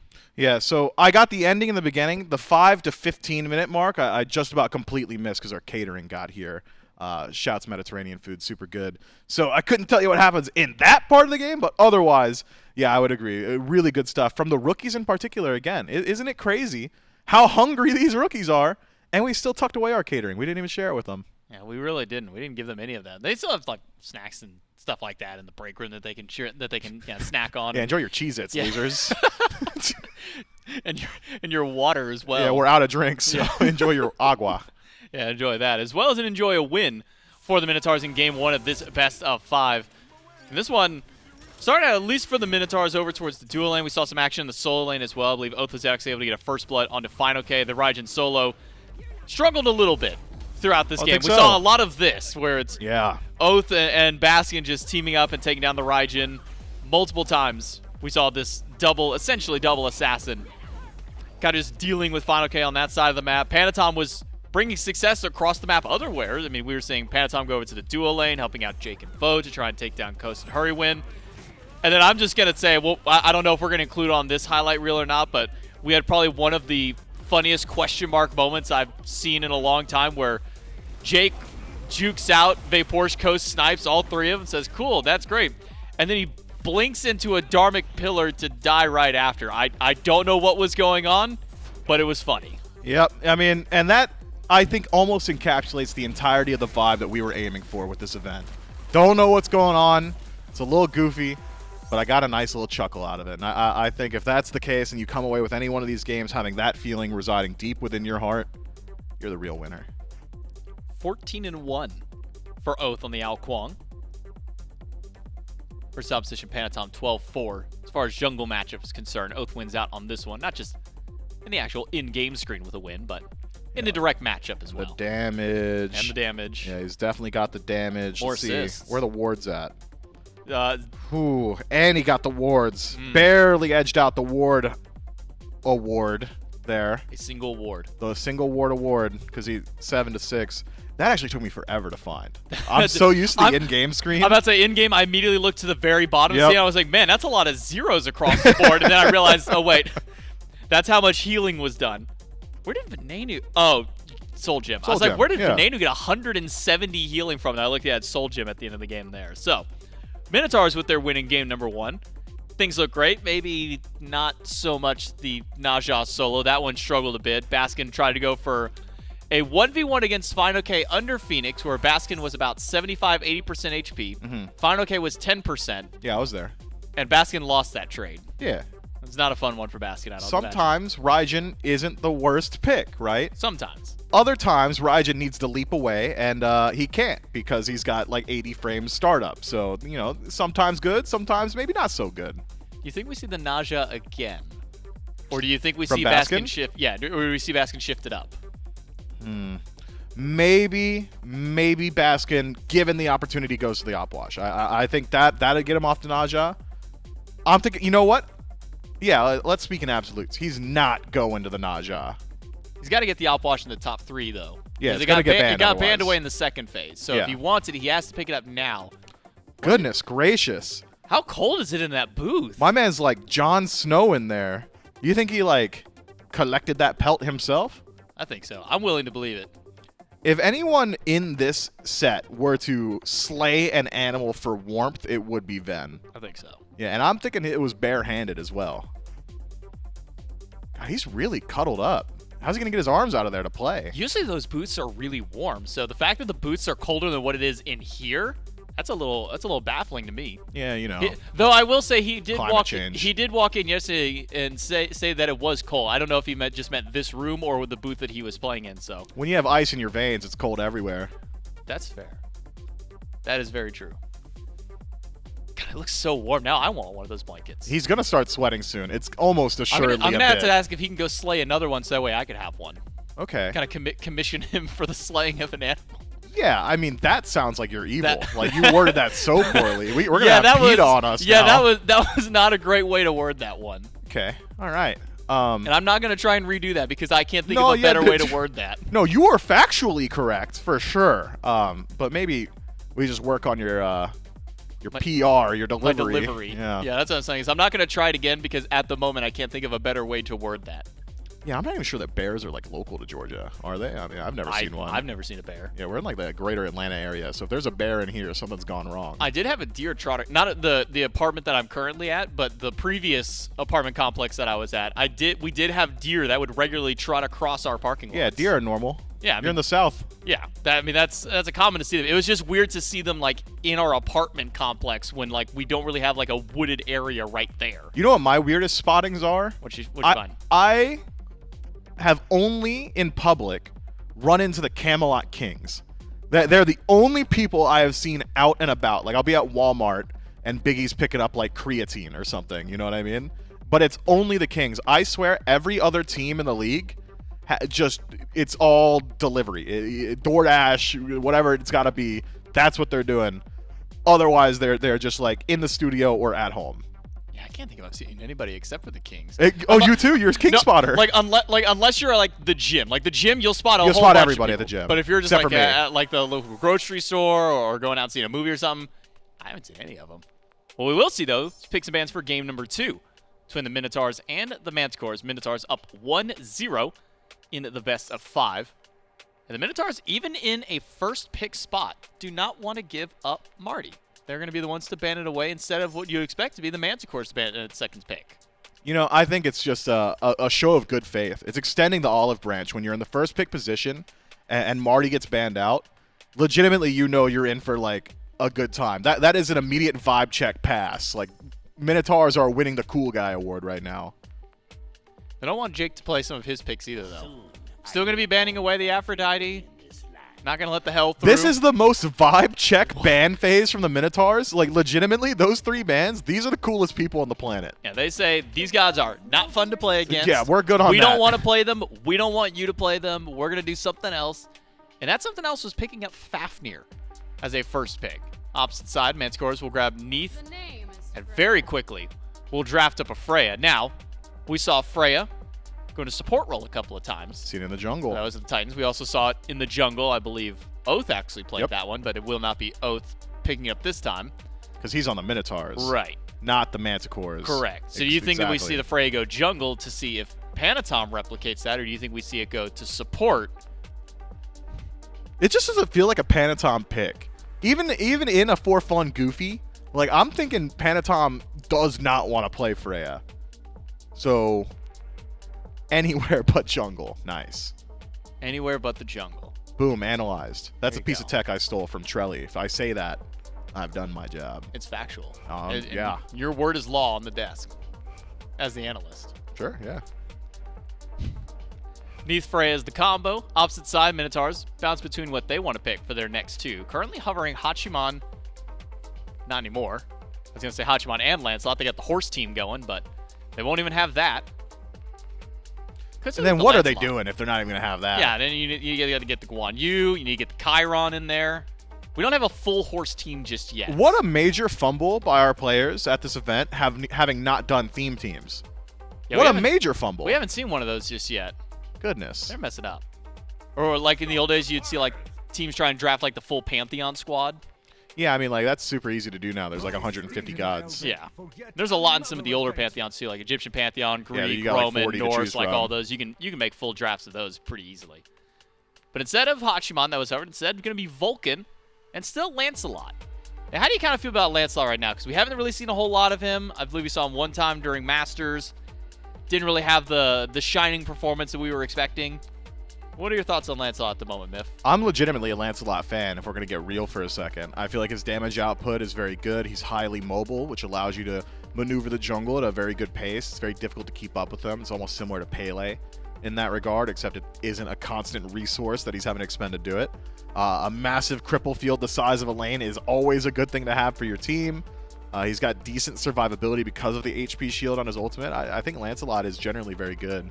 The only issue I run into personally on Lancelot is that unless you establish a really dominant lead, he struggles to hit a point where he's going to 100 to 0 other squishies. He'll 100 to 5% often, but using your entire kit to get to that point, maybe it becomes a struggle to actually secure that kill. Maybe a little extra follow-up for the Minotaurs to try and back up this Lancelot. Be a Horus on the other side for the Manticores. Into the second wave of bans, Bologna. Taken away by the Manticores. Bakasura is the response. Don't want Panatom to have another really good game on the Bakasura. Thor, the last ban by the Manticores. So, that gives an option over to Baskin to maybe pick up the Outwash again. It's actually a Naja ban. He says, I didn't have the greatest game, and I don't want someone else to have maybe a better game on it. He bans that one away. Yeah, that'd be embarrassing if someone else picked Naja and did well. So let's go ahead and eliminate that as one of the possible outcomes here. Do you want Outwash into a draft like this? Yeah. Yeah, I mean, I don't hate it in the Horus. I do literally hate it in the Horus in that Horus makes it an exhausting experience to simply exist as Outwash. But I like it in the Horus in that Horus has a heal. And so does Neath. That's There you right. go. You got 2 targets. Yeah, Neath Something like can that. avoid the stun a lot more easily, I Yeah, think. just don't hit 2 on Yeah. anything that can heal from it. I'll simply delay my damage slightly. Sun Wukong. Maybe not one that Baskin wants to go, and this was not a fun matchup for him whenever he did play the Outwash, was Wash into Wukong. I don't think that we're going to see it. If this Amaterasu gets locked in, won't be seeing the Outwash, and a Susano currently being hovered. If that's the case, where do some of these picks go? Would this be a Vulcan ADC if these both get drafted? Man, J-Mac, What's up? yeah. Yeah? Maybe. It's about as likely as Hades ADC, I'd say. I'm not seeing a whole lot of auto attackers. No. For So a I'm- Fafnir comp. Maybe coerce for yourself. Maybe it's like carry Fafnir with like rings and he just coerces himself all the time. Could be. Hades Susano, though. Confirmation is the lock-in for the Minotaurs. Manticores will draft Agni for their final pick. Maybe this is going to be a Freya jungle. Agni and Neath drafted in. Traditionally, those two can both go into lanes, no problem. Neath mid, Freya ADC, Horus solo, Wukong jungle. Could see. I like mean, Wukong jungle. That might. Oh, then where's Agni? Solo? No. Yeah, why not? Support. That would be support Agni. I've seen worse. I confused myself. I think you looking may at- have. You know what? Freya ADC, Neath mid, Uh-huh. Horus support, Agni solo, Wukong jungle. That's ideal. I'm almost certain it's Agni jungle though. Okay. Well, we do have confirmation on the Minotaurs draft at the moment. Uh-huh. So it's Vulcan ADC, Fafnir support, Lancelot goes mid, and Susano jungle, Hades solo. And then we also have the confirmation for the Manticores, which is Neath ADC, Horse support, Freya mid, and is the Sun Wukong jungle and the Agni solo. Oh, so I guessed it right? You guessed it right. Dude, that goes crazy. That goes crazy. They You're put good. they put it in the right spot. That's on them. Look, J-Mac, hold your applause, okay? Hold your applause. Okay, Keep the hands apart. hands are apart. This is on the Manticores. We got to celebrate their success in putting Right. the puzzle pieces in the right spot. They did good. And you did good on your guess. Good stuff, Manticores. I can't even say it was a guess. That was an educated analysis that you put together to figure out where the Manticores were going to go. So now, I'm not educated. I dropped out of college to play Smite. well, you still at least high school, right? You finished high school, I was right? true at 90 days my senior year Oh. to play Smite. Oh, that's right. You were playing Smite at that time. That's right. Was that the year that you won? I don't remember. Oh, man. It was either 2015 or 2016, so maybe 50-50. I still can't believe someone who's won a world championship doesn't remember the year It was that on they won console. the world It was on championship. console. Still, Yeah, it was on console. it's funny because every time that we bring this up, we mention it's like, yeah, it's still a world championship. It's how it started with you, and that's it's just It's on console. It's It's on been console. beaten out of me, not only by my coworkers here on the talent team, but also by the fans at home, my boss, the pros that come into this building, the subreddit, the Twitter. my other coworkers, the other building, the devs, the designers, I am truly a beaten horse. We'll have to see which of these two teams wins out for game number 2. It's the Minotaurs versus the Manticores. We'll throw it back over to Gord Trelly. And the first thing I'm going to do, Trelly, is throw Aggro under the bus. Because I'm pretty sure Aggro, also former console player, was the one who, like, hammered it the most about Mifflin. Like, he did say the rest of the talent team. I want to make sure it's very specific. Okay, so Miff was referring to aggro alone, is what you're saying? Well, yeah, and that's also, you know what? Honestly, when he said, like, the developers, like, designers, stuff like that, he might have been talking about Aggro as well. That's fair. And we get to see that Twitch chat is vibing with the Manticores this time around. 57%. But are they appropriately vibing with the Manticores? That's the question for you, Trelly. Well, the Manticores team composition is... I wanted to say better or worse, but I need to look a little bit harder before I decide. He's zooming in. No, I'm going to say worse. Enhance. I'm going to say worse. I like the Minotaurs better. I think they are lacking traditional objective and structure burn. But you got like a Vulcan turret, you know? That can get the job done. And they have 3 blinks, which tells me they're trying to get active. Aggression wins game score. Even, I think worse players can beat better players if they are simply more aggressive at times. Does not mean on the biggest stage that SMITE has to offer, the pro scene, that is necessarily true. But hey, the Minotaurs are up 1-0, and that alone should strike some fear into pretty much everyone on the side of the Manticores. All I need is one synchronized blink from any of the 3 that have it. In a cool world, we get all 3 at once, but whoever is able to give us that from the Minotaurs. But our world's lame. Yeah, our world is pretty lame, man. And it might be first blood instantly. The Lancelot, I was going to question it. Oh, but the answer, emphatic from Venenu. Won't let him play the new Wa. He'll show you what he can get done.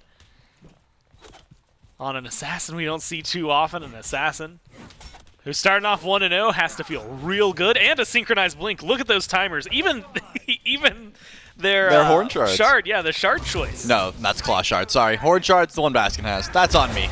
That's on me. But you're right. They did pop at the same time. Need that extra DPS. And unfortunately for Dardez, used his beads and still fell down for that first blood. Freya takes a bit to come online. I mean, you really can't just sit up there and clear, especially if you're using some of your pulse autos to get some poke. There's no way you're clearing the wave and getting some nice poke with those auto attacks. You just don't have enough attack speed early on in the game. Well, the dual lane gave us something interesting. Neath, Horus, not a really uncommon duo lane that you could probably see. Fafnir, nothing too out there. But Coast doing what I would still call the Snoopy special because he used to do it way back when in the Snoopy, or the Vulcan ADC. A little bit of poke here. Use the backfire, get some damage out there. No turret placed. And no meatball, it seems like, available right now. Finds the knock-up.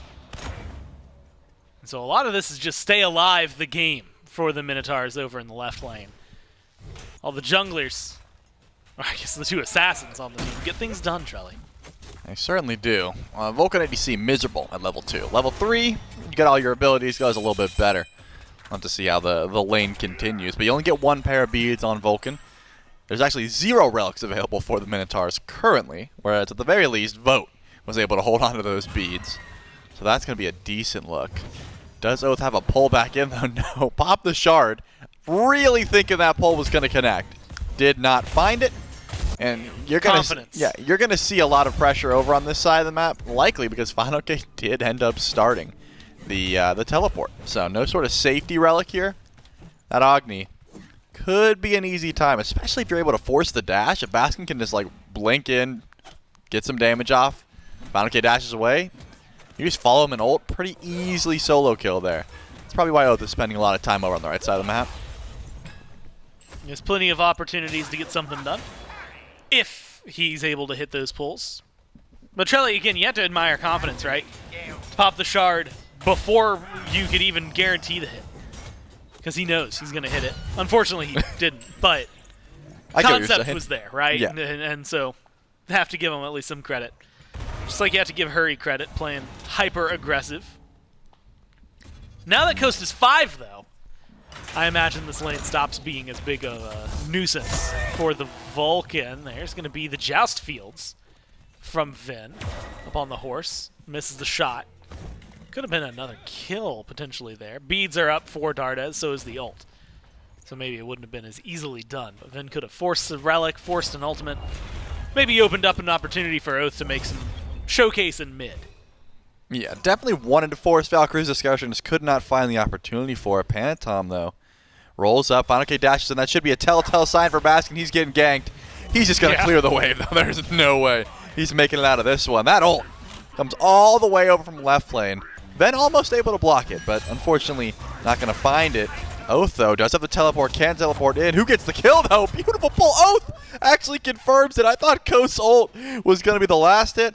Oath said, no way. I'm not letting my Vulcan ADC get a kill in this game. Not yet, anyways. And I'm going to tell you, that was a well-placed ult from Coast. Yep. Yeah, like sometimes you'll see a Vulcan player, and specifically you see it locked in, and in a goofy moment like this, you have to wonder, how much Vulcan does this dude play?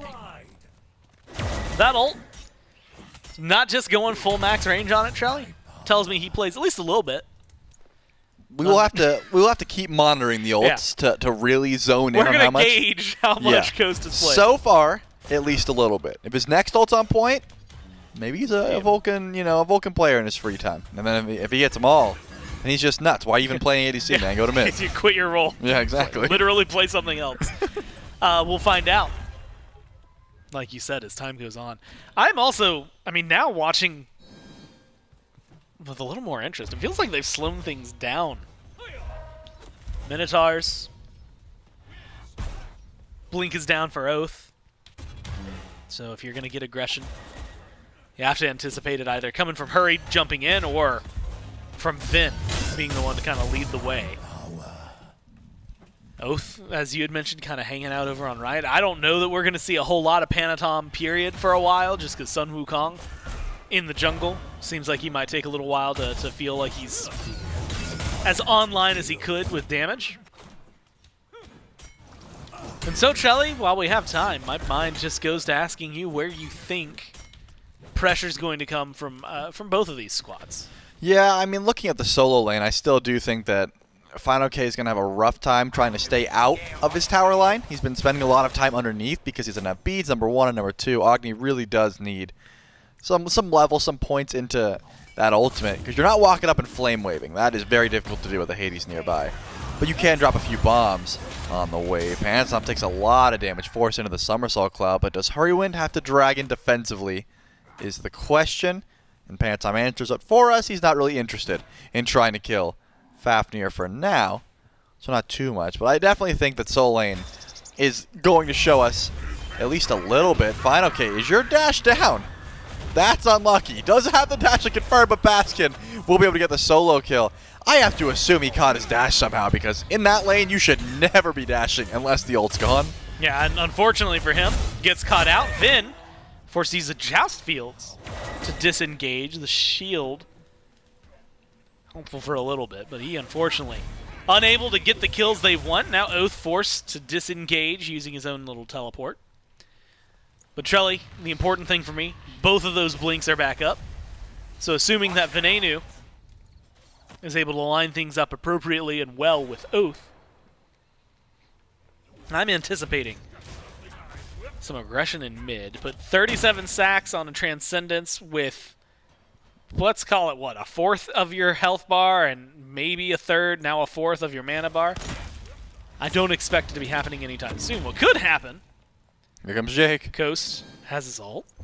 Coast with the meatball just off the mark. Jake, where did Jake go? Behind for the fight and on the tail He's end. a Vulcan great player, baby. shot Come on. From Coast finds exactly what he needs. Now Jake knocked up, knocked back. Oath chased down. Ult dropped. And it's a double kill for the carry Vulcan and an immediate call on the Fury. Yep, and he's going to drop his turret out of range, I'm sure. Perfect play. Yep, this dude plays Vulcan in his free time, no doubt about it. Ven in some trouble here. Does not have the Joust Field. Use the juke quite a lot to make it out of this one. And Panatom able to put him down. At the very least, his team, the Minotaurs, will be able to grab that Gold Fury thanks to the Draconic transformation from Hurrywind and for some good poke onto Vote. Not the easiest time as it needs to get away from a Vulcan. That backflip, pretty telegraphed. Tells you exactly where your escape is going to be going. And as long as you're on point with the Earthshaker, you should be able to find an easy kill. And that's what Coast does. 2-0 on the Vulcans so far. And the Minotaurs have been able to control what I assumed was going to be the right side of the map, but also a fair bit of the left side of the map. This duo lane definitely belongs to the Minotaurs, at least for now. I'm not even going to try. I read the name. Mia. Mia. You know what? Thanks, Charlie. Thanks Got for the you. assist. 10,000 gems, which, by the way, that's going to be going on for a few more days for any of you out there. We should be on your second monitor at all times. But that first monitor, primary monitor, make that some Smite. Play in. Every 30 minutes, 10,000 gems. And as long as you played within the hour of the drawing, you'll pick it up. So with one going right now at 2:30 Eastern, if you start playing or have been playing for the last 30 minutes, you'll be set for 3 p.m. And so on and so forth, up until the 18th. So get in game, man. This is just free money. Also, Trelly on the other side of that, just get to play some Smite. It's like a win-win. Speaking of win-win, that's what the Minotaurs are looking to do. They got the one win. Now they're looking for the second one. That was bad, man. Yeah. Like that was pretty bad. I mean, I'm gonna call myself out. if you didn't dwell on it, it wouldn't have been a problem. Vote, speaking of win-win, more like death is looking for it. Does Oath have the damage to confirm this kill? Not the greatest dash, but Typhoon should be able to cover that one up no problem.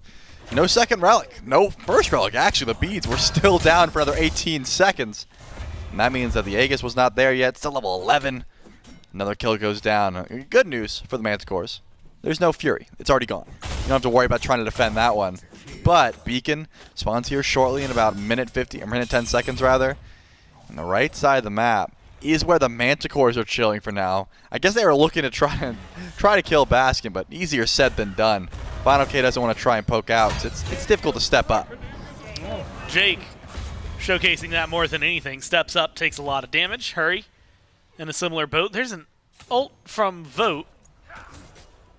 Maybe if it had been a little faster, it could have been more helpful. But Vin's on a horse. Hurry is a dragon. It doesn't seem... Oh, he's gone. Chase is going to be there. No, the D-transform. Unfortunate timing.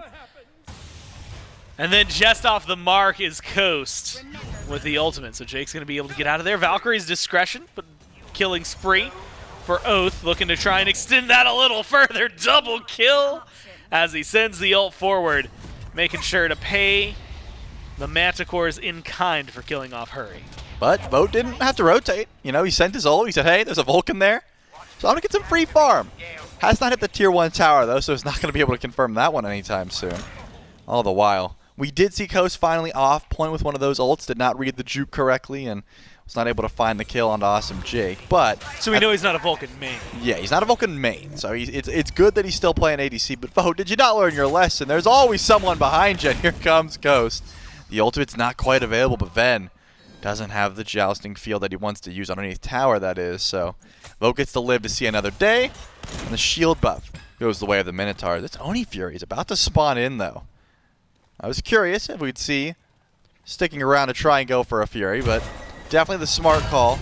Don't have too much DPS with Coast over and left, and Ben not interested in burning through the Fury, especially when the beacon is still up to be captured. You know, I understand. You got a Wukong jungle. You got a Freya in mid. Although the Freya doesn't seem like she might be in mid for long. Dardes gonna force Vin to fall back. I understand that means that the game's gonna take a little longer for the Manticores to scale up, Trelly. But I still want to see him get goofy and fight, even if it means bad fights. Unfortunately, they don't seem to be taking it. Dardes, Jake, Panatom, looking for control of the beacon. And with a 3v2, it was looking good. Oath able to trade mid for support. Panatom goes up into the skies, going for the chase. Ox not going to connect. And then a great ult from Coast finds the last little bit of damage. Double kill goes to Oath, but it is served on a silver platter by the Vulcan. And the chase is on. Almost captured was the beacon by Jake, but not finished. And now the Minotaurs get to step back up with a beautiful turnaround. take the beacon for themselves. Yep, Coast zones perfectly, make sure that Pantom knows there's nowhere he can go to hide. And once again, makes a great rotation. I mean, Vote has just been stuck in lane, unfortunately, trying to catch up as best he can. You know, sent an ultimate out, but does not show face. And that means that Coast is going to help out, and as you said, almost capturing the beacon. Does not count. You got to get the full confirmation, which the Minotaurs do grab. Then, once again, forced to ult defensively because of how much damage Dardes is able to output despite falling down 1-3. I mean, this Freya is still a threat. Hurrywin's finishing that firsthand. But Oath does not care about that damage, Gore, because it was already down. Once your auto attack stopped being buffed, Freya starts being a lot less scary. So last game, we had everyone on the Manticores negative, except Panatom, who was doing real well. Now Panatom, unfortunately, for the Manticores and all the people who voted for the Manticores, has joined them in negative. Meanwhile, you're getting a good performance out of Coast. Baskin is not 1 in 5, so that's an improvement. 7-0 from Oath as well. He's going to get Neath ulted here. Needs a little bit of help from his team. Good block.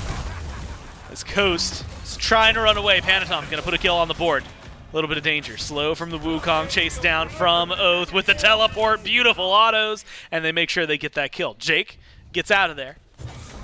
Vote is going to retreat with him. So they go for the 1-for-1. But an 8th on the board for Oath. And maybe a loop around from Vin. It seems like it's just a purple invade. And he's going to play it smart and safe and make it just a purple invade. But Vote stole it over the wall, unfortunately for Ven. Did not have enough damage to confirm that one and has to run away. Turn tail and run. Use that jousting field defensively. But Dardes, watch out for the damage coming from this Lancelot and, of course, from Baskin.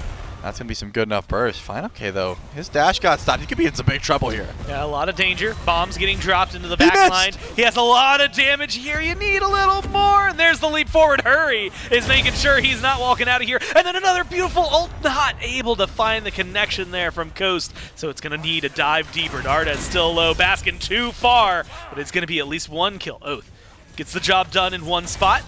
Vin trying to clean up the slack elsewhere. Both stays alive. Hurry has been tanking the tower as long as he can. His shot follows him. Gives a double over to Panatom. Heard me talking about his KD earlier. Brings it up to a 4, 3, and 4. As everyone but Coast and Oath die. 3 for 3 bloodbath in mid lane. I'm not exactly sure if it was just Final K stepping out of Jake's ult or if Baskin feared him out. I think it might have been the Hades fear that made him step out of the ultimate, but Ogni should have been able to get underneath the tower at the very least. Good dive from Mope. Use the jet stream to make sure that he could just slip away after confirming the kill with his ultimate. But Panatom shows up and says, hey, you're not allowed to kill my team under tower and get out to tell the tale.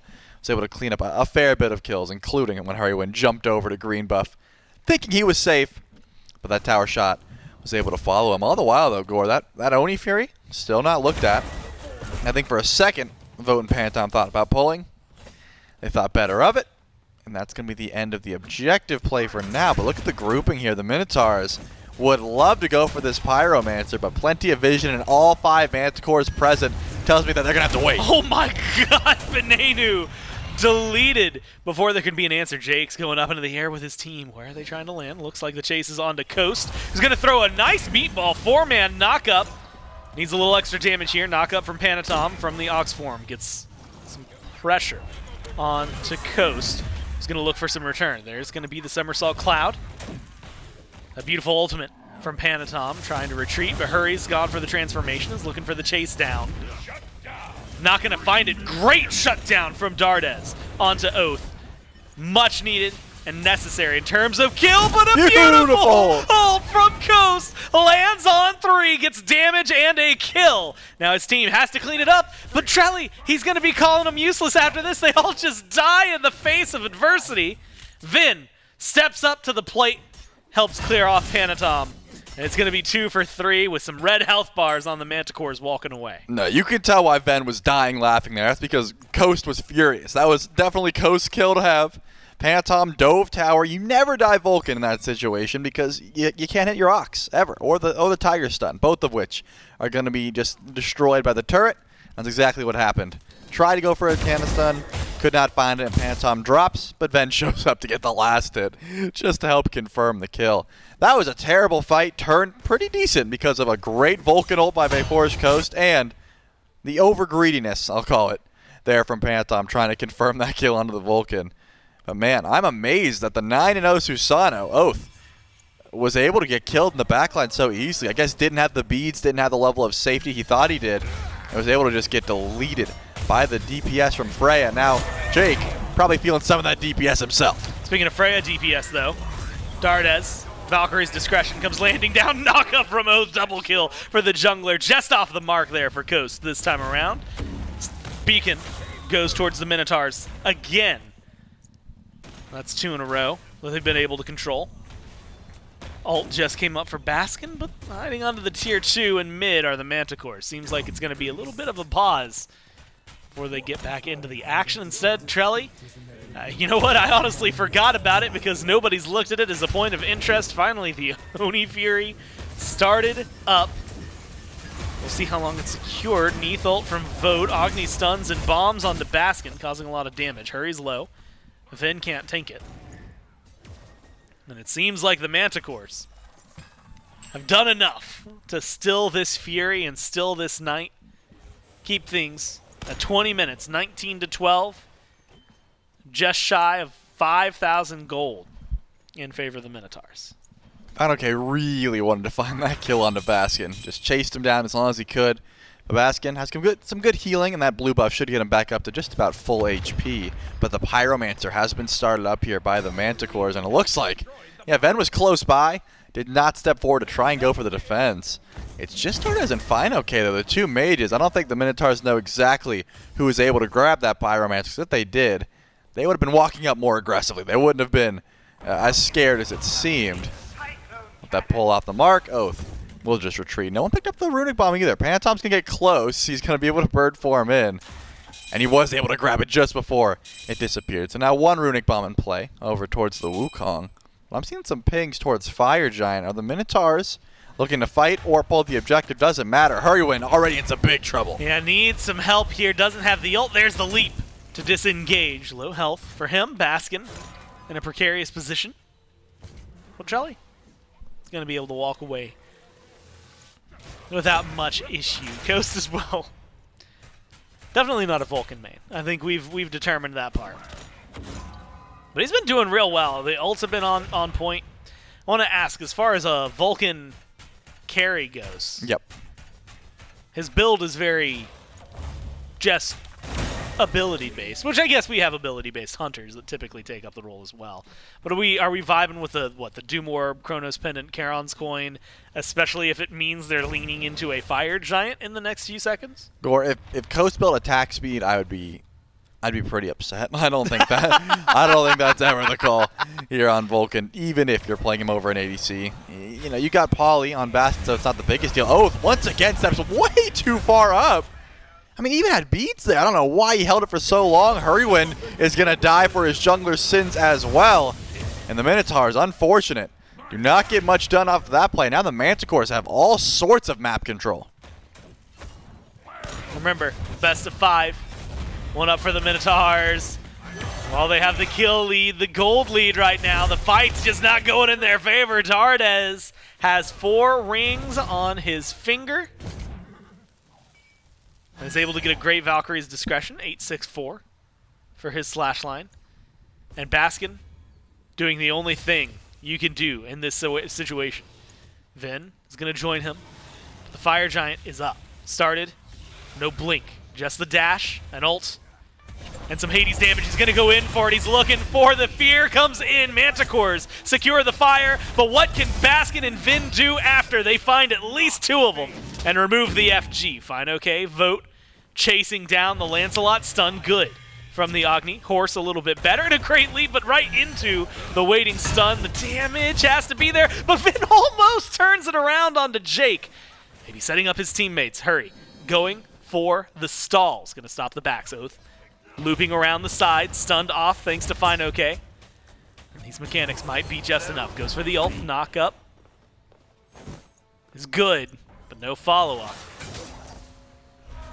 So Trelly, kill-wise, we ended up somewhere. Fire Giants left on 3.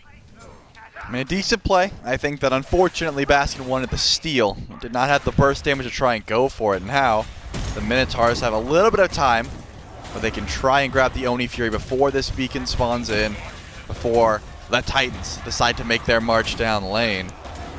And that's actually enough for the Manticores to take. I mean, Fire Giant on 3 should be enough for them to group up and fight. Their structure damage isn't the greatest trying to take these towers, especially if you're relying on Dardes. Like, Vote has good ability damage, but he's been staying in the back line for a fair bit just because Neith needs some time to charge up her ultimate, and her auto attacks are not doing the most at the moment. It's usually just those abilities that Vote has been going for. Because of that, these towers are not going to drop that quickly, especially if the Minotaurs step up for a defense. They've got the damage to do so, but I haven't liked the straight-on approach that Oath's been going for. Hide in the jungle, wait for some dashes, wait for some relics to go down, and then engage with the Susano. It tends to work a lot better than just using your 3 for engage, trying to find a pull, and then dropping your ult afterwards. Just not the greatest order of operations if you can help it. I'll have to change some of that out. Who used that runic bomb just now in mid? Well, they still got one on Panatom, so maybe that'll balance some things out. Stun on the hurry from Fine OK. Charlie, the Manticores are not playing around. Titans Unleashed will be going down right.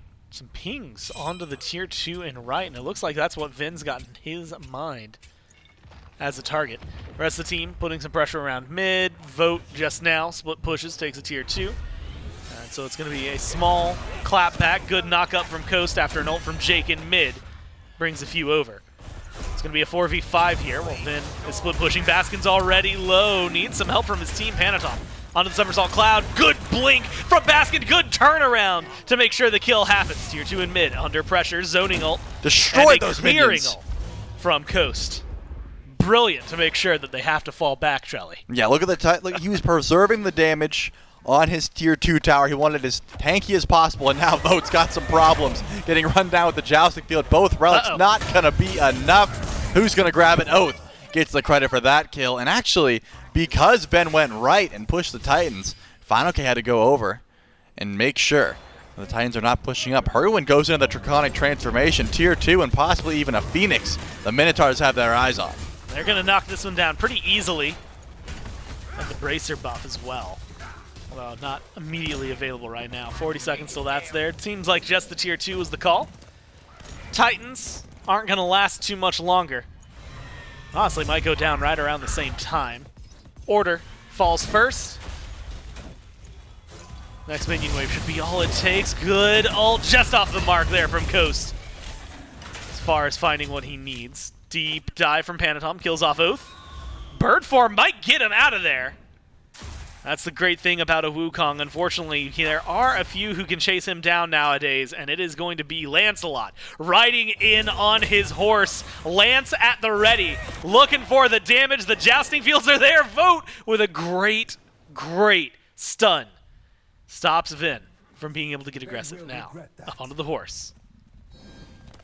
Where's the loop around going to be? That Titan's actually getting a lot more done than I was going to give it credit for.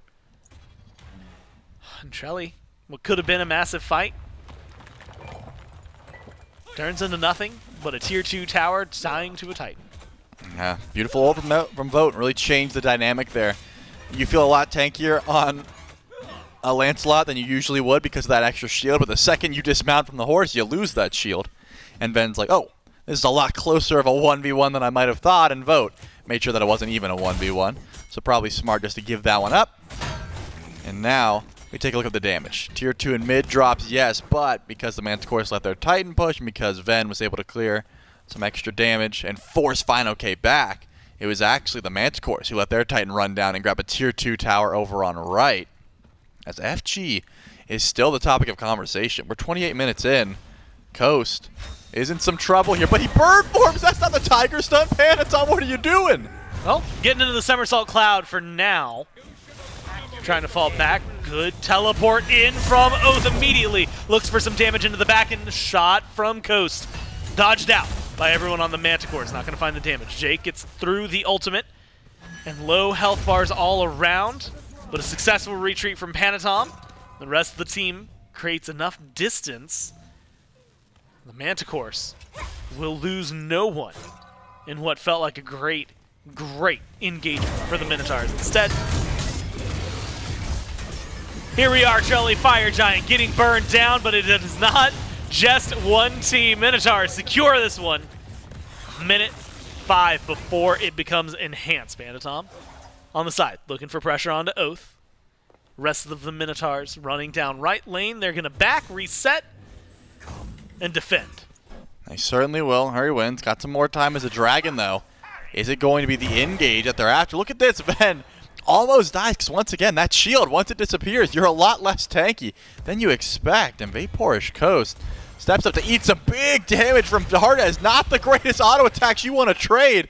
And Dardes kills easily with the help from Vote's ultimate. Honestly, might not have even needed the ultimate. But getting the job done is what Dardes did. 9-7 and 5. Rough early. But has brought it into the positive zone. Which is where Hurry mentally right now is trying to stay. He's getting relatively low. The turnaround from his team, though, is just beautiful setup. He baits him in, and they knock him down. 3 gone. The blink of an eye on the Manticores. Baskin loses his life for their troubles. Oath forced to run away, teleport, try to disengage. Vin might not be able to get much done. The Jiku Bang misses, and now mounted up on his steed shield there. Vin's just looking for the disengage path. He's going to be very weak if he jumps off. Is going to need to be here. He jumps onto Panatom, but gets banished. That might buy him some time. Abilities are there. The damage is good, and he gets the kill. Dardes unwittingly killing his jungler and buying time for Venenu. Wow, I'm amazed. The Hydra's procs and the Blood Forge shield just enough to make sure that Venenu's able to turn that kill. But Dardes simply does not care. This Freya is an ongoing threat. I mean, watch the target selection in these fights. If it's anyone other than Dardes, I think the Minotaurs are making a mistake. Freya becomes so useless when she is crowded, when there are more than one person looking at her. But I saw Dardes get 3 separate 1v1s in that fight. Well, I mean, That's pretty good. Yeah, call it a 2v1 with the help from Vote's ultimate, but as you said, didn't even seem necessary. If you're letting Freya just free cast on one person, you're getting the absolute most out of her kit. If you send 2 tanks towards her, much more difficult to try and free cast. Speaking of Dardes, going for the 2v2. Oh my god, the damage onto Oath! Oh, just a few autos is all they need. A little bit of movement speed is enough to get Fine OK away from Coast's ultimate. The last few just not hitting the way they were early on. Hurry, transformed, Hurry, dead. Double for Dardes. Fire's not up. Pyro is there. It looks like pressure on the map is going to be the call. Fine OK maybe eats a little more than he wanted to. So Manticores unable to get too much done. Trelly are within 1,500 gold, 1,600 gold of each other. Gonna narrow that even further with the Pyromancer for the Manticores. 29 to 23, 32 minutes in. And for a game 2, these two are giving us a show. Will Ven and Coast be sought out here, though, is the question. The wave very far back. Looks like they will be able to retreat without the Manticores finding them. Could have been spooky. It did happen, but Enhanced Fire Giant is still the topic of conversation. It's not up for now. The Manticores just want to go ahead and push without it. Left Phoenix or mid-tier 2 is on their mind. Remember, they do have To the Skies. If Awesome Jake is able to channel that ultimate, oh boy, I was going to say, Ven is going to be walking into some trouble here. Fine OK definitely could force him off the horse, but just going to be the ultimate from Vote. Not too much chase down potential. It's the Minotaurs who are trying to find a fight here. Catcher looking to turn this around again. Shot from Coast. Damage is there, at least a little bit, but Oath picks up the kill on the Panatom. Jake can't make it into the sky. Double kill for the 15, 4, and 8 Susano. Chase is on. Coast and Vin leading the way. And of course, Sir Lancelot ready for whatever fight he can find. Good pull from Oath. Into the damage, waiting arms, but Dardes is just different, man. Too much damage to handle. Kills off Vin in the blink of an eye. Hurry too low. Don't want to gamble. No wave. No wave. No pressure. No nothing. And honestly, Charlie, here's the most unfortunate spot. right around the time the Fire Giant spawns, most of the Manticores are going to be back. So you have a very small window to try and get things done here if you're the Minotaurs, and you need to be setting up for it actively if you want to get it on respawn. Does not seem like pulling EFG is on anyone's mind just yet. Ward coverage in favor of the Manticores, but still, nothing great actually on the objective. I'm thinking everyone will be able to show up. Ven should be able to make his presence known relatively quick using that horse. But Final K could always just teleport in. Remember, he is solo lane Agni. If you're just tuning in and wondering why you see Final K with a sort of tank Agni build, that'd be the reason. He can always just teleport in if the team needs him, but like I said, does not seem like an immediate pull towards Enhanced Fire Giant is going to be the call. The Minotaurs have shown they're still able to do it quickly, and with a Portia's Coast burst, wouldn't be the worst call. But who is dealing with Dardes? It doesn't seem like Oath can get to the backline very easily, and Panatom walks up. Oh, the hammer misses, and that's a lot down just for Panatom to bird form away, essentially free of charge. They're mostly main cooldowns, though. Relic's still recharging, or respawning, for the Minotaurs here. Only a couple down. The Manticores, one of which is Panatom's Blink, trying to get pressure on the coast. Vote's ult's gonna be there.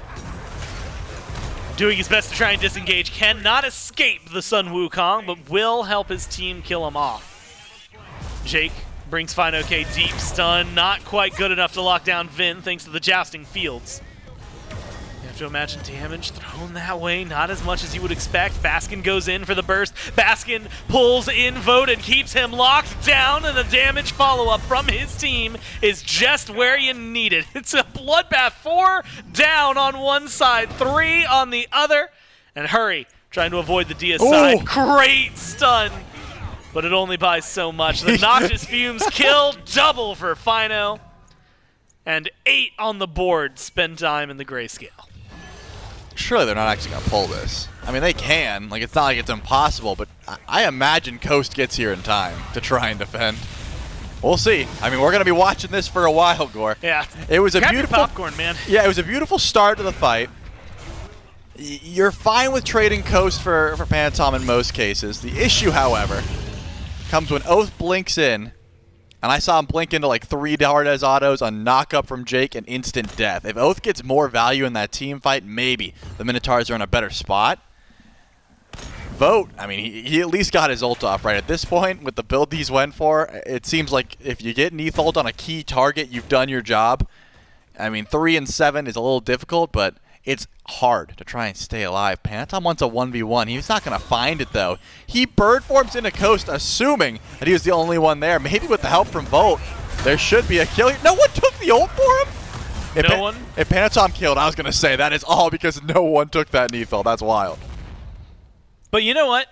They recognized it. They saw the talent that is Vaporish Coast, and they knew he could eat that ult and not worry about it. That being said, his Beedzer's down, his Aegis is down. And Shelly, you know, pulling on some just Smite history here. Usually when you're anything, backliner, just doesn't have their relics, things don't feel great. Neither up for Vin or Coast. Though Vin definitely playing pretty aggressive alongside Oath. 37 minutes in, Fire Giant enhanced. Started up by the Minotaurs. 4 around from the Manticores, while 20 seconds out for Panatom. Feels a little 50-50, but you have to remember, ult from Coast, great secure. Might just be what That they was so need. late. What? Manticores get it away from him. And now they've got 4 with Enhanced Fire Giant and the fight chase down, if they so please. Dardes looking to lead the way for his team. Doesn't care about the frontline. Oath is going to get caught out here unless he can path perfectly to disengage. Might have to use the Blink for a disengage as well. As the collapse is on, Blink closes some gap. A little bit of safety from the team as they step forward to distract. And distract successfully at that. Oath spotted out by Panatom. Fine, okay. Running interesting paths through the jungle. Hurry in the D-transform.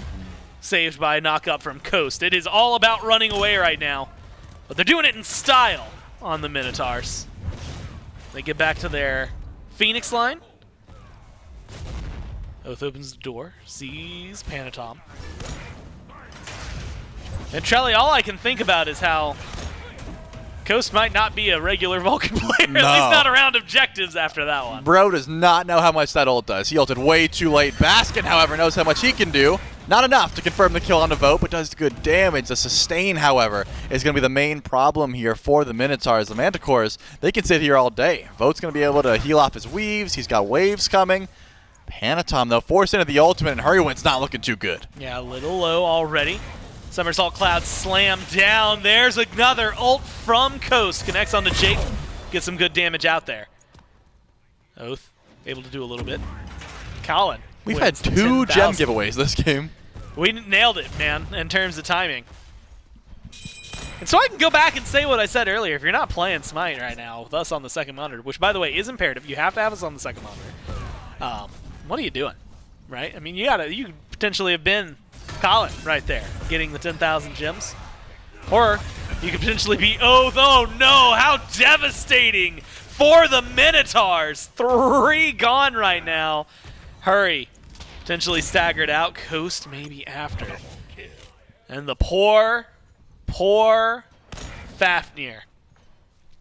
Killed in right. Right side Phoenix. Already down. Baskin, Coast, ults. About to be back up. There's one fired out. Damage not going to connect from Coast. Baskin. Forced to watch alongside his mage friend while the mid Phoenix goes down. And again, while left Phoenix is pressured. Turret, set up. Meatball connects on 2, backfire. A little too far back. And it seems like things starting to fall apart. Baskin takes too much poke to survive through this one. They just need to buy some time. 20 seconds is what they need for the rest of the team. It's Coast versus all. Oh, that's gone. That's just getting deleted. There was no chance, no opportunity, and no flashy play coming from the Minotaurs here. Manticores clean it up around the EFG and win game 2. Wow. All from a faulty confirmation on the EFG. Props to Awesome Jake, sealing it away with a runic bomb. From that, they just charged ahead. Why not? When you see ultimates used to confirm the EFG and it doesn't go your way, you're usually able to chase down. Using To the Skies, Fine OK had a good chase, and because of that, the death timers just kept being staggered. Baskin was never tanky enough to actually get to the backline and delete some of these key targets anymore. Towards the early game, Hades was going crazy in the backline. Once those carries get online, they do some damage to you. You can't just sit there in Pillars of Agony anymore. You're getting return damage more than you're even able to dish out. And then after that, Coach just didn't have the DPS to try and stop them from ending. It was just him, and then cycling out different team members to try and help him defend the Titan.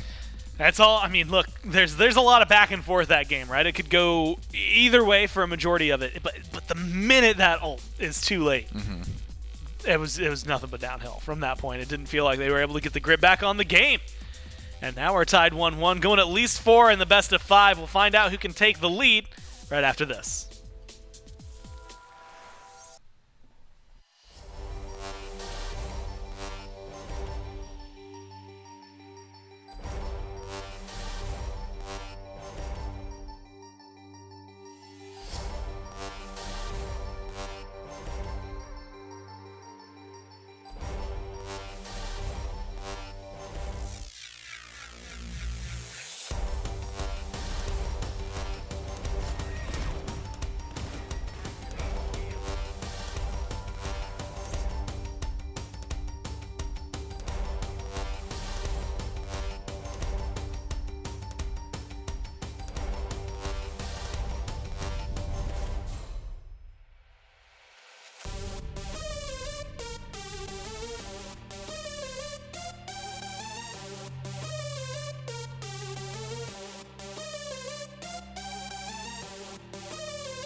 Manticores keep things interesting and tie us up for game number 2 with a win for themselves. And if you're a fan of any of these players or any of our regular SPL teams, you can jump over to our merch sponsor, Skulls, and pick up your badge-style tees now. If you go to shop.hi-rezstudios.com, all of our usual SPL squads that you see on the day-to-day do have badge tees. Also things like jerseys and other kinds of t-shirts, all available there for you to pick up. So thank you so much to Skulls for joining us in Season 10 of the SMITE Pro League once more, and providing us some very comfortable shirts. Probably some of the most comfy shirts I've worn out of some of our merch sponsorships of time.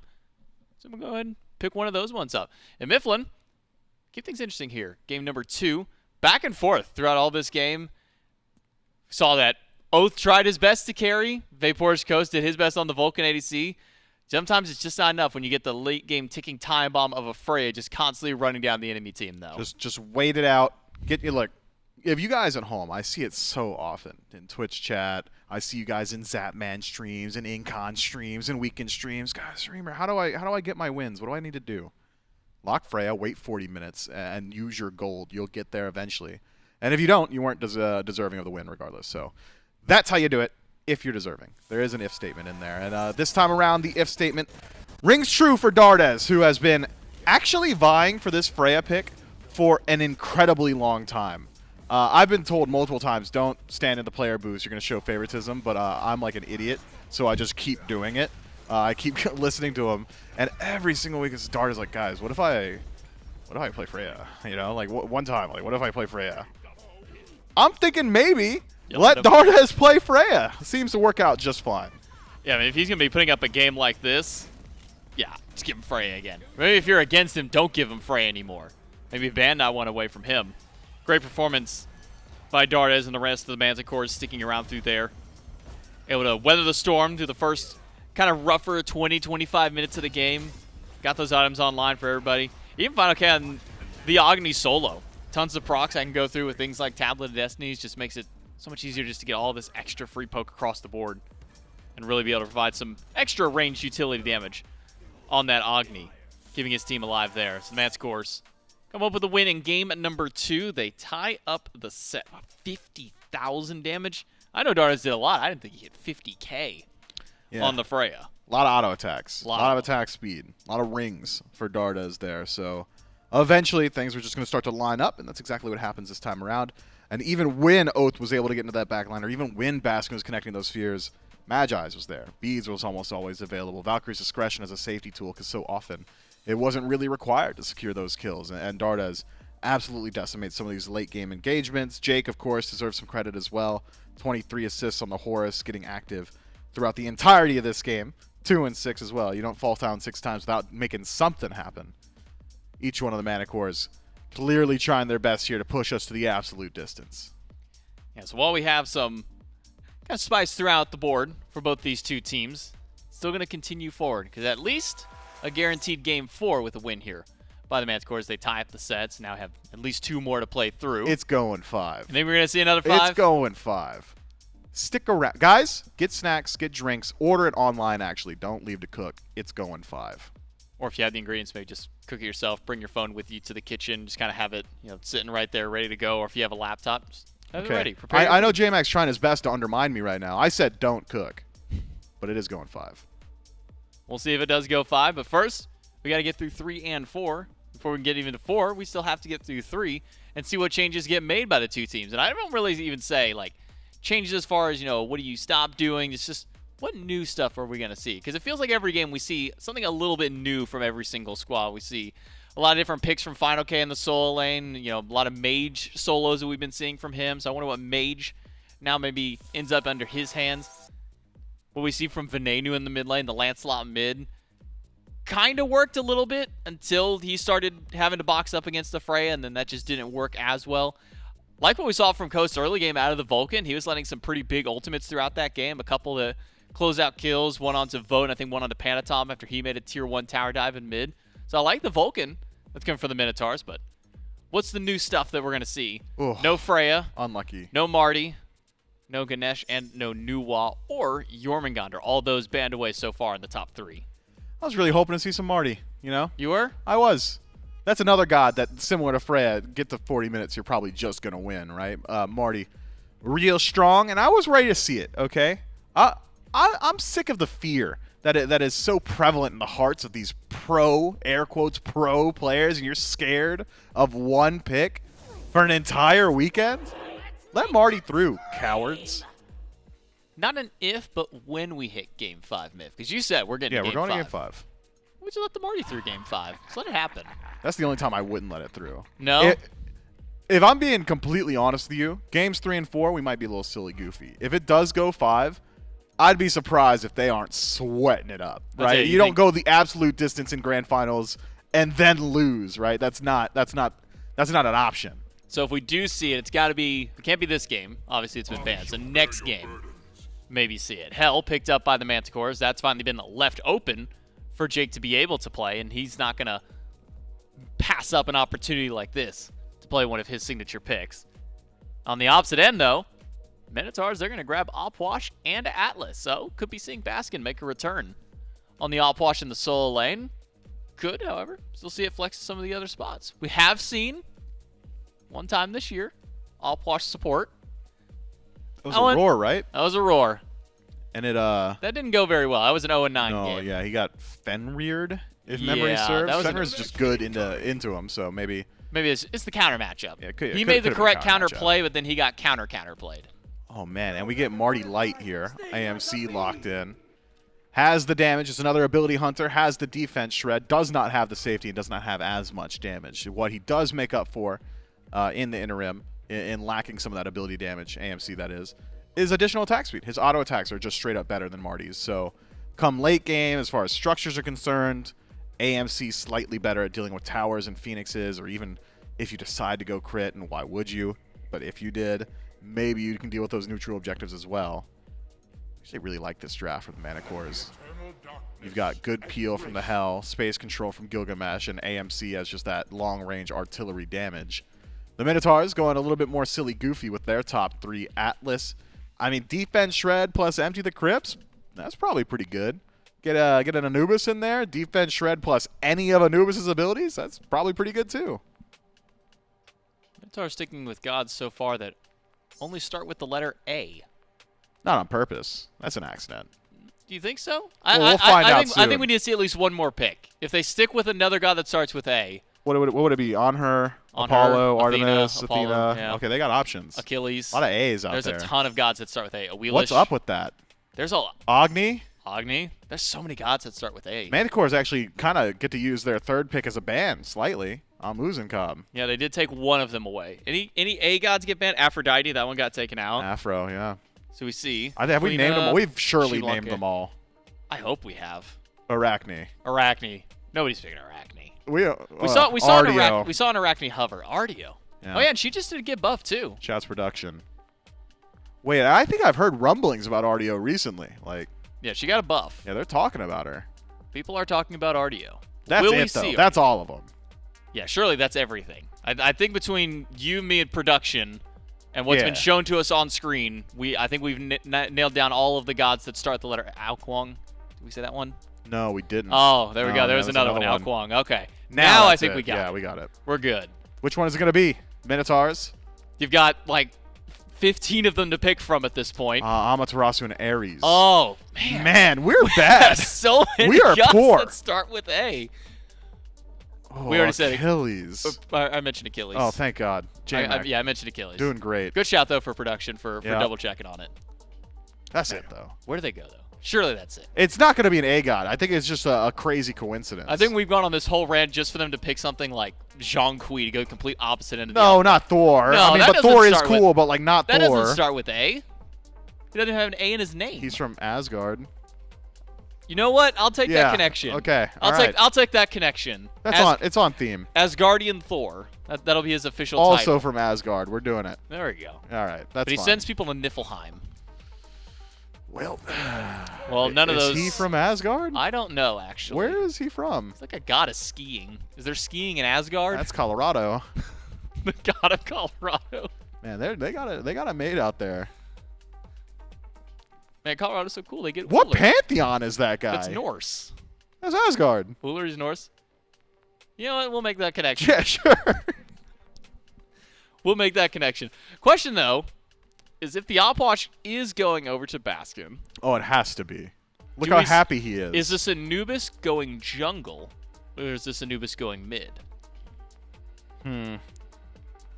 Well, then we'll get a better idea of that, obviously, with this last Yeah, with pick. the last pick. Because right now, I mean, if we're being like for real, you probably don't want Opwash or Anubis in general, but with them, I would take Anubis jungle Opwash mid, but we know Opwash is for Baskin, which means that Anubis could flex either mid or jungle. But with that should be the duo lane, but it probably isn't. Atlas Ull mid, Atlas support, Anubis jungle, Opwash solo. And we're Okay. going to get another pick. Yeah. Yeah. Still got one more. Well, once we see the last pick of the Minotaurs, we'll for sure lock in. What are they thinking up things so are. hard? They What's are- going on? The Manticores are really pondering what they want to go Yeah, for their lock last in, two. fellas. They were so fast on Hell, Gilgamesh, and a Muzenkob. They didn't think they'd get this far. Yeah, there's like, oh, we just get whatever we want. Medusa, a couple of buffs that have come that god's way as of recent patches. Yeah. They brought her to the light. And Morgan Le Fay. 2 minutes of deliberation to grab yourself a Medusa. Yeah, that's. And a Morgan Le Fay. Yeah, you really caught us all off guard with that one, Manticores. I mean, legitimately, yes. I don't know where any of those gods are going, but I wanted to be mean. Let's see. I think that Morgan Le Fay is going solo. I think Final K wants another mage solo. Yeah. So that AMC, I'm going to say mid. Okay. Medusa, Hell is a duo, Gilgamesh jungle. Yeah, it's That's definitely hell support. We know that. Hell support. I think Immutable truth that it's hell I think support. Panatom's going to take any opportunity to play Gilgamesh jungle if he can. Dude, he is a monster on the Gilgamesh, isn't he? So the Leviathan skin was whenever he was part of the team. Is he even using? He doesn't even use the skin. We'll have to see if he does use the skin. He this game. doesn't though. He's played Gilgamesh like 3 times at this event. To be fair, no, he can't play it because he can't play the Powdered Toast Man one. But No, if that's I'm playing banned. Gilgamesh, that's the one that Yeah. I would play. Otherwise, I think the Monster Cat one's pretty good. Was that something Sullivan King? I think so. Yeah, I'm I not- like that one. That's a good one. And the one where he's got like the chainsaw sound for all of his autos. That one's also a really good one. I can't remember the name of that skin, but it's a good one. Sure. I mean, I don't even know what you're talking about. It's got to be AMC mid, right? AMC mid, so Thanatos jungle. Uller Atlas with an Opwash Wait. solo. If I said AMC mid, so you said then it has to be Thanatos jungle. What are you doing to me? Wait, where am I? I mean, you're right. Wait, did you say a Muzenkob or Anubis? AMC AMC. For some reason, I hear A, and I went back to the team with 3 A's on their squad. could have been 5. Could have been. Should have been. Honestly, I think even with picks and bans, they probably still could have drafted a team with all A gods for both teams. And they both For fumbled the both bag. teams. There might be 20 No, gods. yeah, for sure. You're right. Between how many we named off and how many was already picked, I think there was 20. And we're surely forgetting at least 2. Now looking at these 2 compositions, Mifflin, Yep. ignoring positions that they might go towards, Locked in. which one you have making out through game 3? Seeing as all of these games seem to be going 30 minutes, so we're going to get late game regardless, and it's going to come down to individual play at that point because it seems like team play is out the window. Who's got an easier scaling pick on their team? Who's going to solo carry this lobby? It's either Morgan Le Fay or Anubis in my mind. Thanatos, I suppose, could do it. But one team's got Panatom. One team does have Well, Panatom. and that Panatom X Factor is always just right there on the cusp of my mind. So, yeah, I think that answers it. So a little bit swaying towards the Manticores in this case. I didn't for say you. that. Well, you You said did. that the Panatom X Factor. That's where he is. Yeah, I'm over on thinking the about it. Manticore. I'm thinking about So it. potentially Manticore, but still could be an option on the opposite end. You're nailing it. It's all about which jungler really wants to prevail on top for this And one. isn't that the truth of every Smite game? Which jungler wants it more? Who's more on the ball? That's the team that's going to win. But you did also come in today talk about how the rookies seem to be the most hungry out of everybody. Yeah, stay hungry long enough, you're going to starve. Yeah, if you're that hungry, you probably should stop and eat something maybe on the way to the studio. And I keep telling him that, and he doesn't do it. It's the Manticores and the Minotaurs. Game number 3 in the best of 5. Still at least 2 more games to go, but who's going to be the team that comes out on match point? Will it be the Manticores? Will it be the Minotaurs? We'll find out as we jump right into game number 3. Thanks so much, J-Mac and Mifflin. It's game 3. It's Gore. It's Trelly. And then, of course, giving us the views, it's Doug. So we jump into a tie set in the best of 5. This is for the leg up and 1 away from potentially trying to find that win. Charlie, I'm looking at Twitch chat, 52 to 48, pretty much split down the middle. A little bit of favor towards the Minotaurs. Going to ask you if you have a similar split in your mind, knowing that Baskin has yet to win on this Opwash. Oh, I knew that already. I'm well aware the Outwash solo has a 0% win rate. Because J-Mac called it spicy. And I said it's about as spicy as milk. And I was proud of that because... That is pretty good. Yeah, it hasn't been having a good time. However, he does do good damage. I'm not going to say the Outwash solo was useless. It just has not had a good record thus far at this event. With that being said, Gore, it's very difficult to take a look at these compositions and just sort of, give my bias to one team or another. Yeah. Because they're not doing things that you would expect, right? There's a little bit of I'm not going to call it misplay, just a different style of play happening before my eyes. So it's kind of hard for me to really zone in on what team has the advantage, just picks and ban-wise. You could check back in with me at 10 minutes and see if I change my answer, but I tend to agree that Panatom's getting low. That's what I agree with. And you know what? That's an accurate statement. Unfortunately for the Minotaurs, just shy of first blood in the range there from the Thanatos. Not quite on the mark. Panatom on the Gilgamesh. And Jake, like yesterday, back onto the Hell. Trelly, to steal a phrase that Miff has been saying, some may be willing to allege accusations towards the Manticores of potentially being a little sweaty here as they get aggressive immediately onto Venenu. Lockdown is good, and first blood over to Dardes. Oath, gonna have to blink. The drop kick there would have been in some danger. No beads, a stun. Could have been disastrous. And as you said, first blood going the way of Dardes on the mid Medusa. Definitely some scary stuff. This has been a pick that has actually been very strong so far this tournament. The Bluestone Medusa, those ults have been very impactful. Getting Transcendence online as quickly as possible, definitely going to be a good look for the Manticores. And I don't have any problems with Dardes getting first blood considering how he played last game. And unfortunately for Baskin, Panatom's not letting you get a free lane when you pick Outwash solo. No, he is going to show up wherever, whenever, however he needs to. Get the job done. Dardes. Low, but not in danger. And so at this point, Charlie, I don't want to call it too early. It's 2-0. But it might soon become the Panatom show if he keeps showing up the way that he has. In fact, oh no, is he going to go right back to the lane? Blue buffs are going to be spawning soon, so there's reason to stay over here.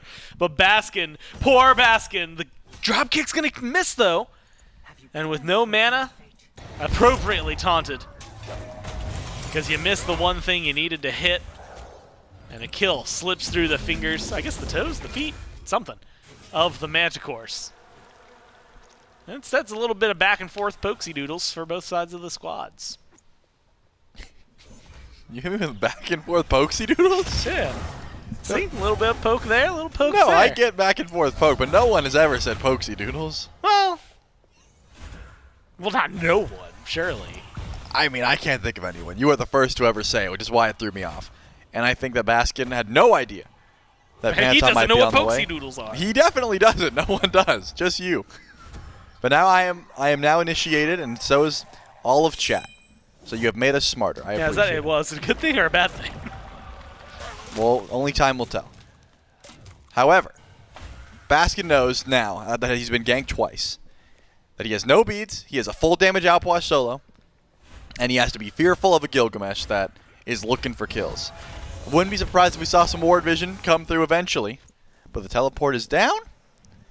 So how far up do you want to stay in lane is the question. When you know that Gilgamesh has some eyes on him, when you know that Panatom is fighting Ven at mid camps, you can go as far up as you want. Ven goes for the ult, not able to get the kill, but Oath makes sure to clean it up. Stun not going to connect from Dardes. Oath goes into the air now. What are your cooldowns looking like, and how confident are you feeling? That determines whether you land on the Medusa or not. Hovers around a little bit. In fact, Dardes hunting. Could dash forward here. And if he gets the root or just gets in range of damage, might create something big, but instead, Trelly, it's a whole lot of nothing between the two of them. But honestly, I think any kill onto Panatom is going to be a worthwhile kill. Considering how he's been playing so far, I tend to agree. And that might, honestly, just clip that. We can use that for the entirety of the year. Yep. Because it's just a true statement. It has been true, and it will continue to be true, especially in this game. Stopping that kill spree before it even starts, before you even get to 3-0. Panatom falls down 2-1. But Dardes has been continuously becoming a threat, considering that Transcendence is here. Ven does have to beat the drop kick, returns a little bit of damage. But the Petrify not available. Dardes no longer wants to chase down. Ven will have to be safe, though. I mean, you lose your beads. It is a short lane, and Panatom has shown the ability to get behind you at really any given moment in this lane. So I wouldn't be surprised if we saw another attempted gank towards the Anubis later on. And it's not even a lifesteal build, right? Ven has been going for this Book of Thoth pretty consistently so far today. And I don't think he's going to stop, even if he's got an Anubis, maybe Bancroft's Talon later on. Just trying to get some of that damage, meaning that he can't just full heal off a wave every chance he gets. Look, you can take Vin off the Nuwa, but you can't take the Nuwa away from Vin. Baskin kicked to the wall. Damage seems to be there. The Opwash just bullied. 0-2 and 0. And like you said, we're going to have to keep watching over that. We're perfectly timed on these. I'm going to call that one Tiny. Maybe Tinio. I'm going with Teeny. Teeny. 10,000 gems. And 10,000 reasons to play Smite right there. Stacked up on their account.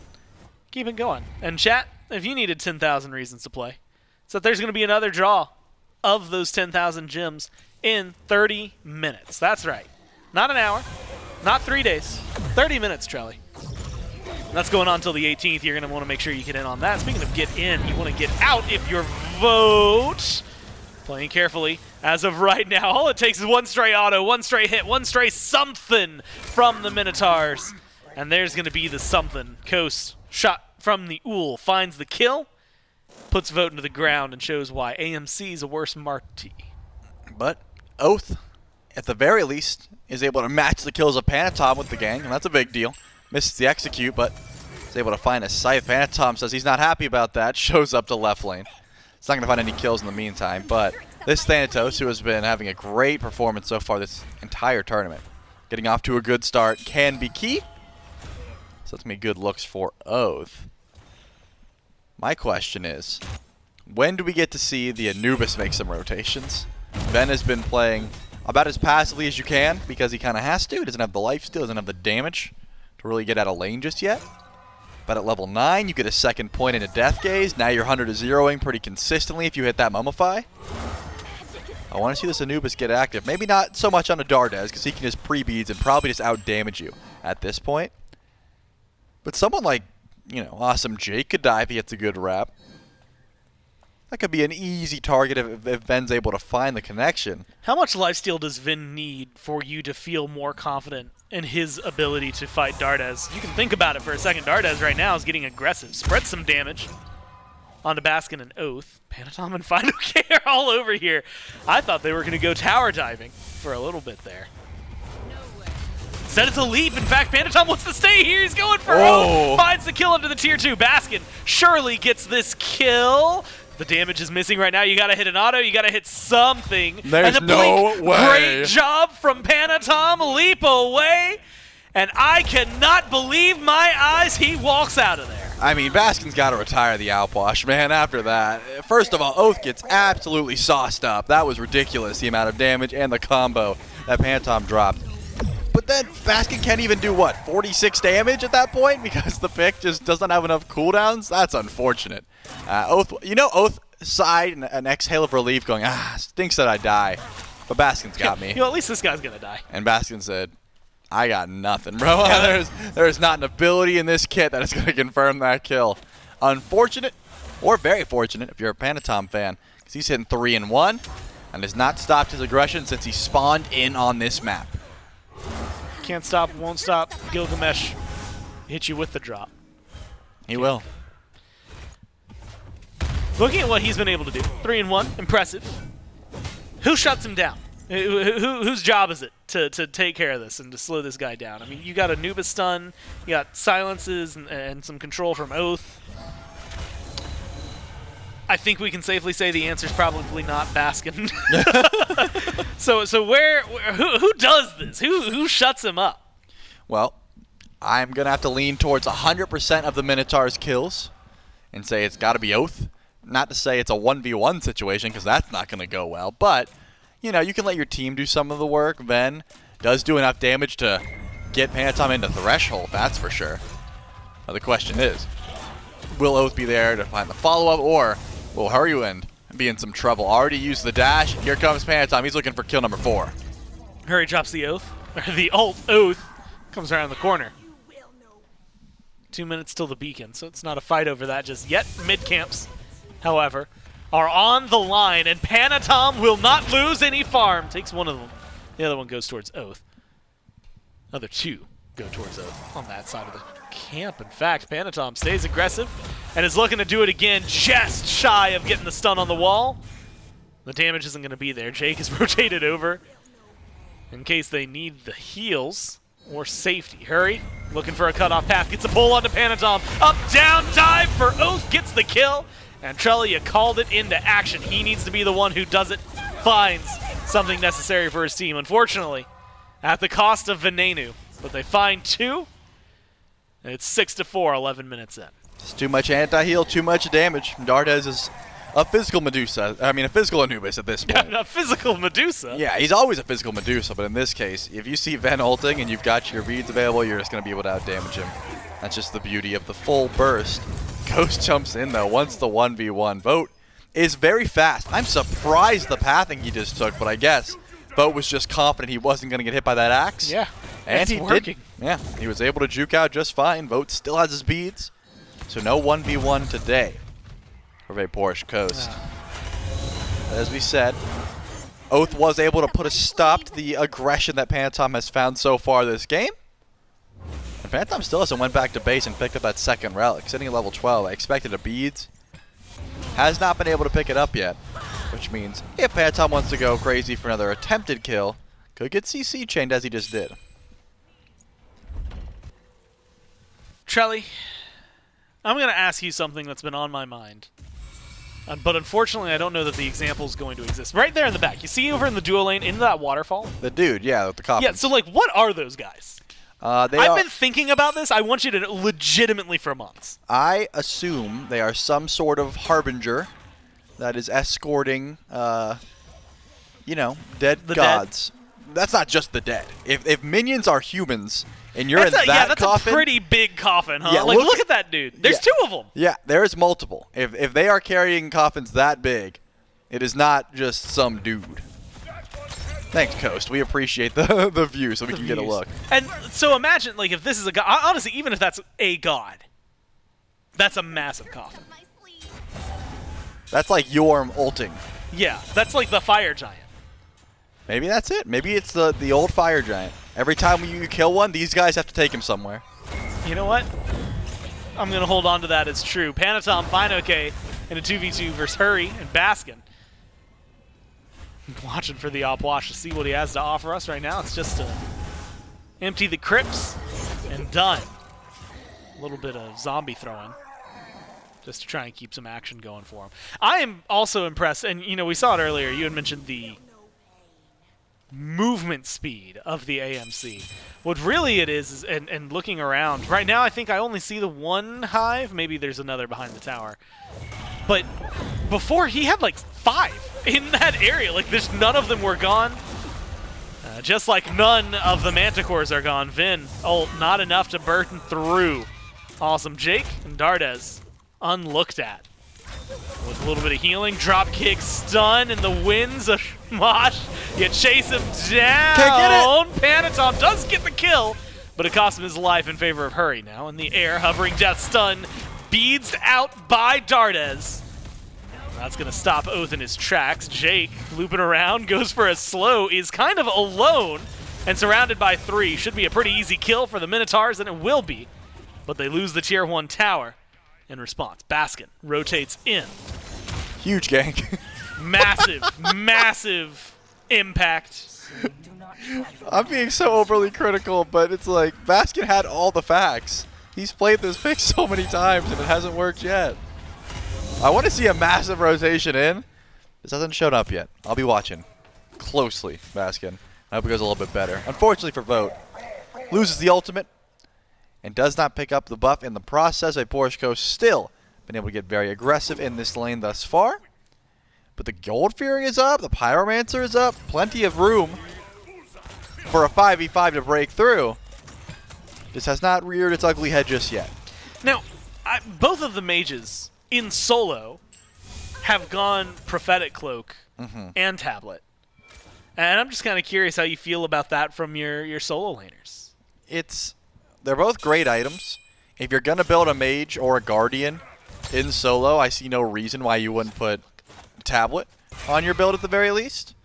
And if you're just poking back and forth, you're going to get immense value out of Prophetic. The only reason you don't build Prophetic if you're a tank is if you don't think you're going to have poke, which mages bring in spades. So definitely not something I dislike. Unfortunately for Baskin and FineOK, it just takes a while to get online. Even if you're constantly hitting your lane opposition, you got to hit Physical Gods as well. So they're going to have to go and track down the Physical Gods as Dardes. No beads, no life. Beautiful ult there from Ben. That's what happens when the Mummify connects and you actually have the lifesteal online to match your build. Typhons and Bancrofts, big damage there for Ben. Honestly, the lifesteal maybe going to make the difference for this Anubis here. Might need it in just a few seconds. No tower safe haven. Panatom picked up by Hurry. Oath. A little bit of damage in response. Beacon's not going to be here for a little bit. Speaking of the same line of thinking, Vin's ult not going to be here for a little bit. So maybe need to play it safe for the Minotaurs. Getting a pretty clean kill onto Dardes. Vin did not seem to catch the memo. Chased down by 3, killed off by Fine, and now with a beautiful dunk down from Oath, he finds 2 in the blink of an eye, and 1 goes the way of Coast as they continue their chase. Vote comes in late, is the last man standing. Triple for the jungler, triple for Death Incarnate himself as they chase it down and find a 16-minute deicide. Oath gets the triple. Tier 1 tower drops. Are they going for Fire Giant, though, Gore, is the question. Coast does not seem to be permissioning for a Pyromancer. They are going in for the Fire Giant. Panatom and FineOK and Jake all spawn in the next 3 seconds or so, and Hurrywin can't take this up. It's going to take a while, but I don't think the Manticores, I guess they are expecting it with the movement speed from Hell as well. We may see an attempt at a steal, but with speed buff being done, I think the Minotaurs, they've got this one relative free. It's going to be close, though. Not close enough. For the Manticores, at least. Minotaurs, like you said, full fire. And a Pyro. No, that one goes the way of the Manticores. Yeah, Jake steals those for free. And you know what? Like it ain't nothing. Walks up, takes it. Just another day in the office if you're awesome, Jake 408. And so, Trelly, you lose the FG, and suddenly, what was a relatively close gold lead, literally up until that last fight, it is now 4,000 separating them. Pretty massive lead out of nowhere here for the Minotaurs. Nowhere is right, but what do the Minotaurs decide to do when they see a Gold Fury being done? They step forward. The Manticores are going to full-on retreat, but Coast actually jumps in. Jake is going to be the target of his damage. They're not too much now, but with the pull-in from Hurrywin, you'd think would be enough setup to find the kill. And Coast grabs that one, no problem. There is still a Tier 1 tower up, though, so diving this Tier 2, not the best look for the Minotaurs. They're just trying to find some stacks, mayhaps. Just for Baskin's items, Cloak and that Tablet are going to need to be stacked up. All the while, though, true 5v5 with Fire Giant this early on can be scary. Underneath the Tier 2, Tier 1, whatever it is. Definitely the smart call. I love that the Minotaurs are at least playing off each other and grouped up in this situation. The grouping on the left, pretty heavy. Poor Vote might not know what hits an Oath. Pinged out in the jungle. And there's the Anubis damage. Finally working out. Oath just off of getting the stun. Fine, okay, didn't have to use the beats. And now damage in the jungle. Fights are on Jake. Precarious positioning that doesn't get punished. So he can fall back to the rest of his team. Fine, okay. Everybody's taking a lot of damage on the side of the Manticores.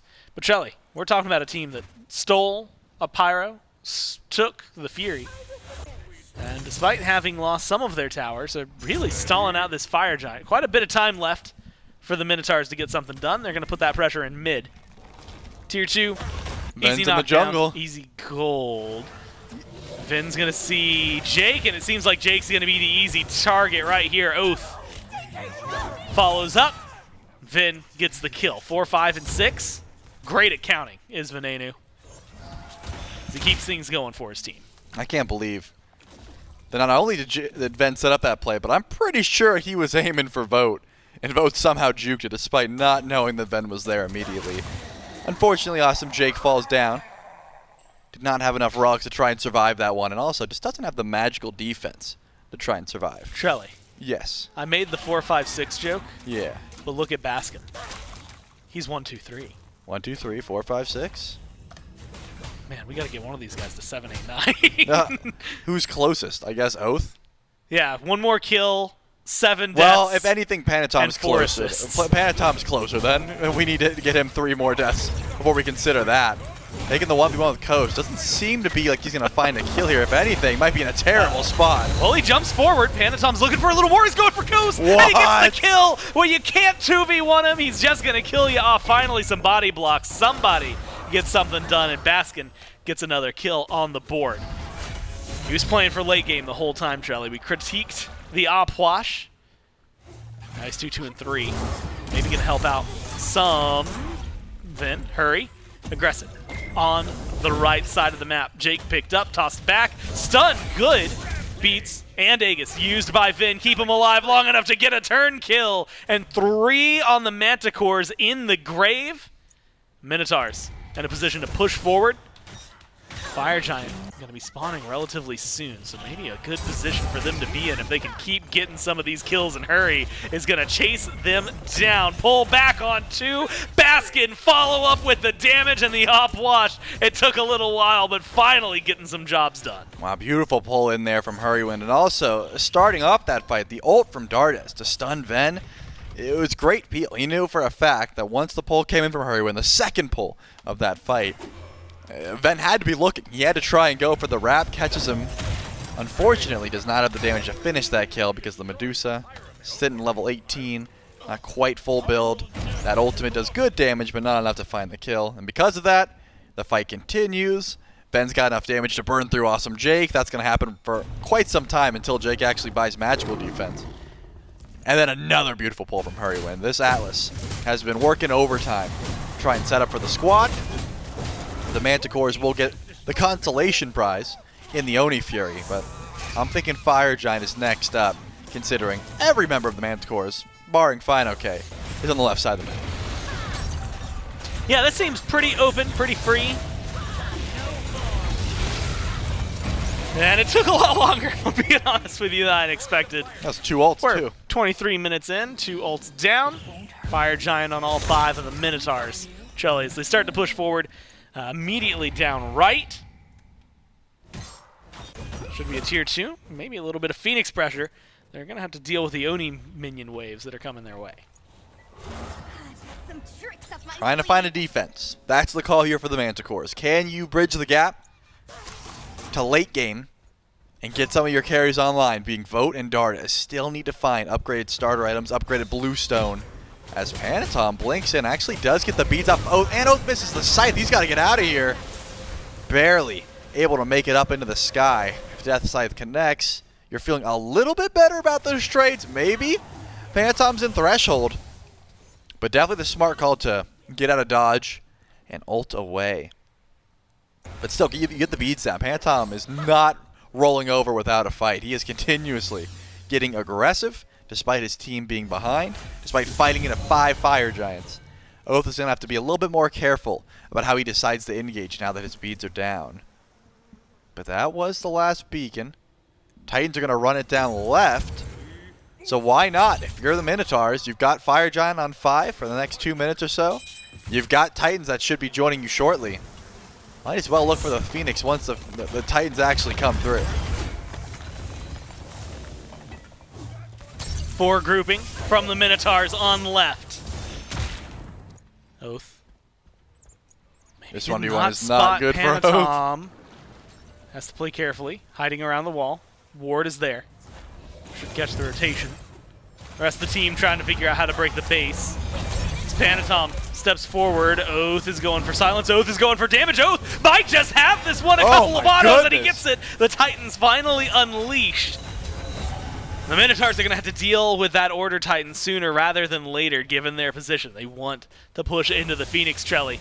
Going to have to give a little bit of space as the Titan runs them down. Or Giving Oath can just get opportunity. mid-Phoenix. That works too. Looks like not enough because Final K blinks forward. And he's going to have to give up the Phoenix for now. But still, the Order Titan gets driven back.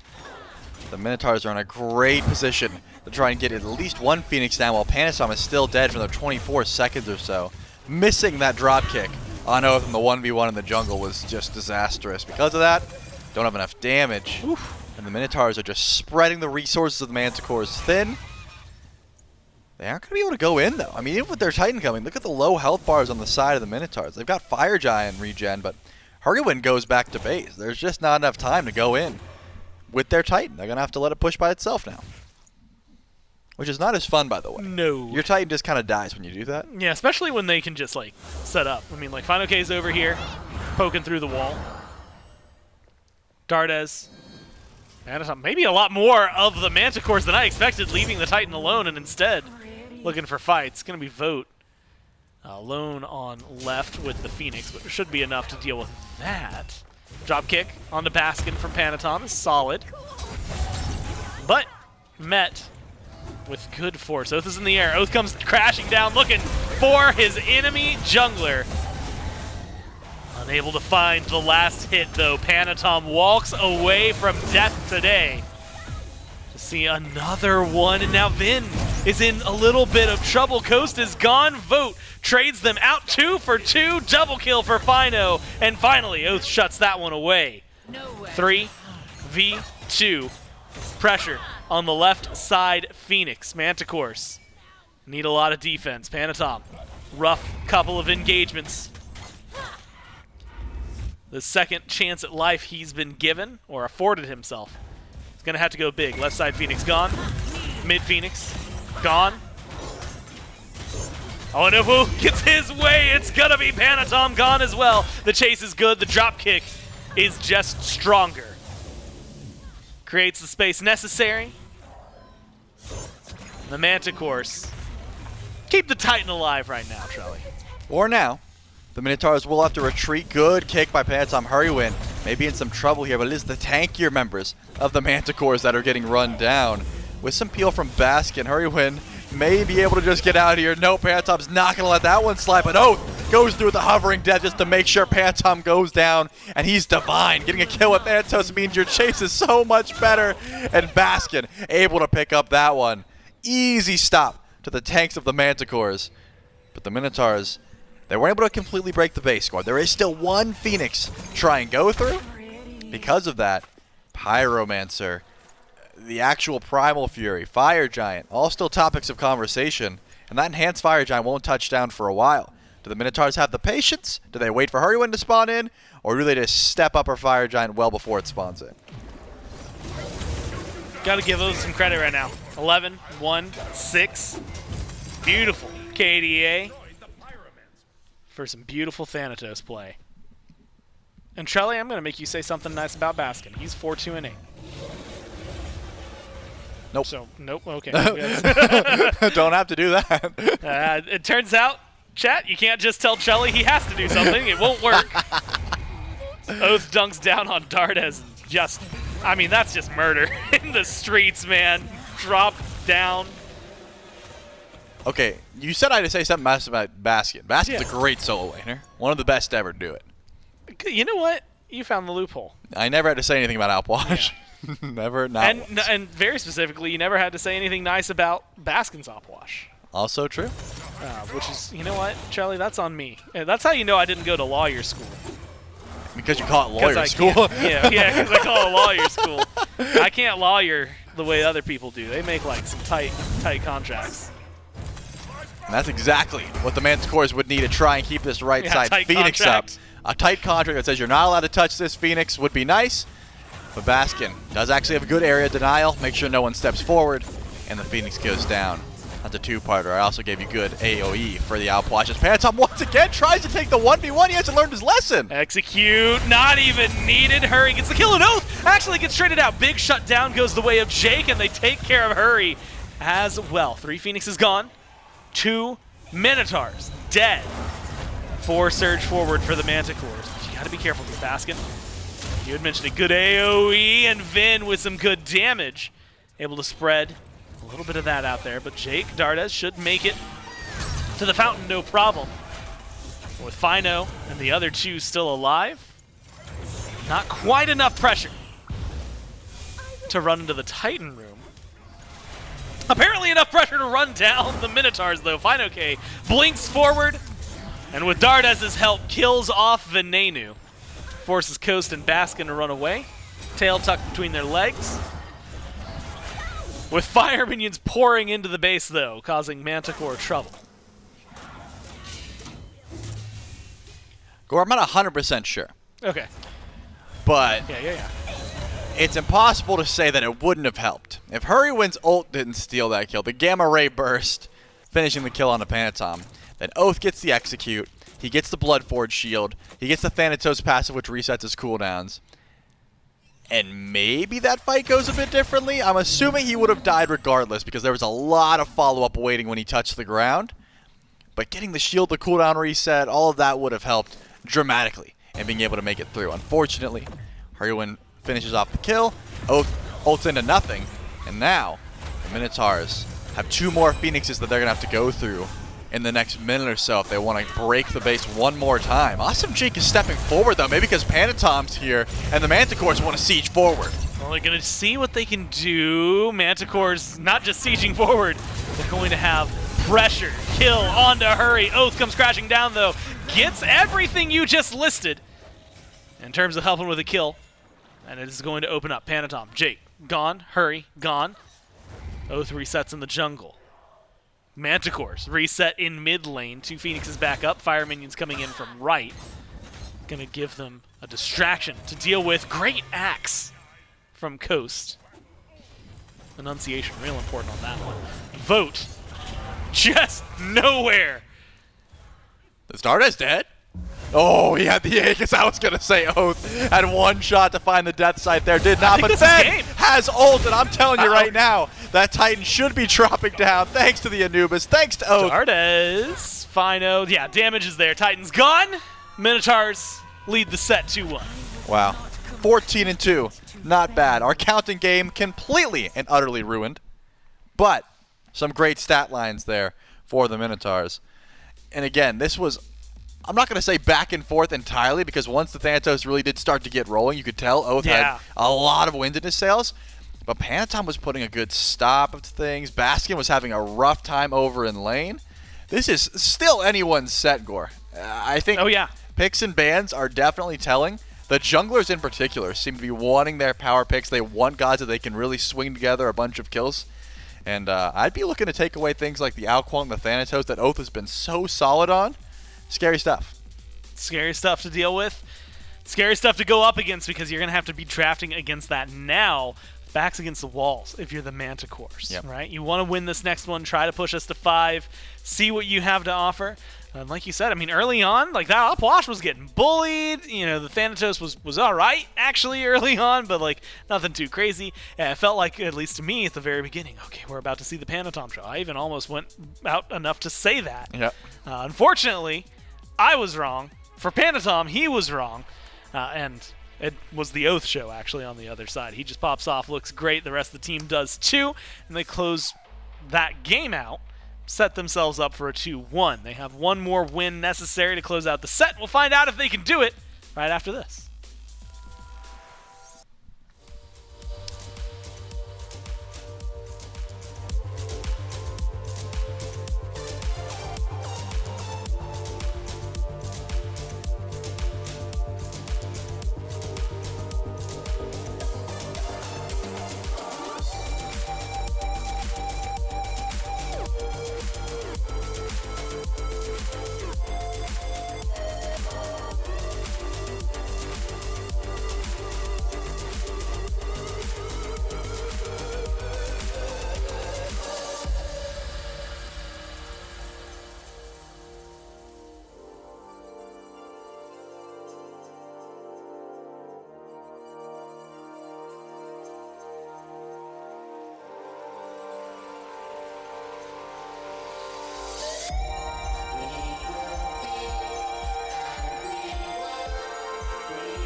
blind bandit.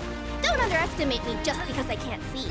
The spirit of Roku, a guide and protector, stands with you. I'm not here to make friends. I'm here to kick some butt and win this thing. How? That was something! That's right, we have 2 new additions from the Avatar family joining Smite here on the Battleground. You can go in-game right now, roll some chests, and pick up both versions of Toth, whether it be the Fire Nation or the Earth Kingdom for Toth. And we also have Avatar Roku joining in as Scylla and Yu Huang, respectively, for those 2 to continue to add to the Avatar family. We have so many of the characters already in-game. It's one of the collabs that we keep coming back to. It just keeps getting better every time we add new ones. We had our original cast, and we added Iroh, we added Azula, we added Momo. Now we've got Toph finally joining the crew alongside Roku. There's still so many other characters that I can imagine to be added, and I know that you and Gore already had a whole discussion on characters that could be added along in there. If I don't get Sokka, and I want Meteorite Sword Sokka, if I don't get that version of Sokka, I am going to raise this building to the ground. Sokka would be a good one. That would be so good. Sokka, Katara, that rounds out like the original crew. You gave a shout to King. You gave a shout to King Boomy, and I gotta agree. King I would Boomy's love got to to have get King in there. Boomy in there. That'd be like a Terra, I think. That'd be a good Terra. It would be a really fun one. Yeah. But for now, it's just gonna be the Scylla and the Roku. And we're so wasted on the desk. we should be out there making skins. We really should. Yeah. But right now, we still got at least one more game to go with a win here by the Minotaurs. That puts them on match point in this best of 5. And we keep bringing up his name, Miff, and it's just because this guy keeps putting up the slash lines to reflect it. Oath kind of went crazy this set again. I believe a 15-2 or a 13-2, somewhere around there to end this game. I keep losing track because he keeps putting up double-digit wins. Yeah, here's the thing about how these are the closest games to ranked games that you're going to get out of just a full stack of competitive players, and how I think if we were to run like a ranked tournament, Vaporish Coast and Oath would probably just win out on it. Maybe Benny Q as well. That guy is always grinding. But if that's the case, if anyone's got the most experience plan like this, it's going to be these fellas in these crazy just battles of mechanics, 1v1s all the way across the map, largely uncoordinated. These 2 are going to be stars every single time, and this time no exception. I think maybe the biggest change-up, though, coming out of this game is that Baskin is now on the board on his op wash. He's got it. Which means he doesn't need to go back to the op wash, which double means maybe we just get him on, like, a really good pick. I don't know. Baskin sounded like he wanted to even out the record at the very least. What? Like why would he want that? He was 0-2. No. Now he's only 1-2. No. I think he wants to go at least 2-2. Yeah, he's about to be 2-2 in the set if he goes back to it. If he wins, he'll go even 2-2, but at least he wasn't on a losing record for Opwash if that's the case. Okay.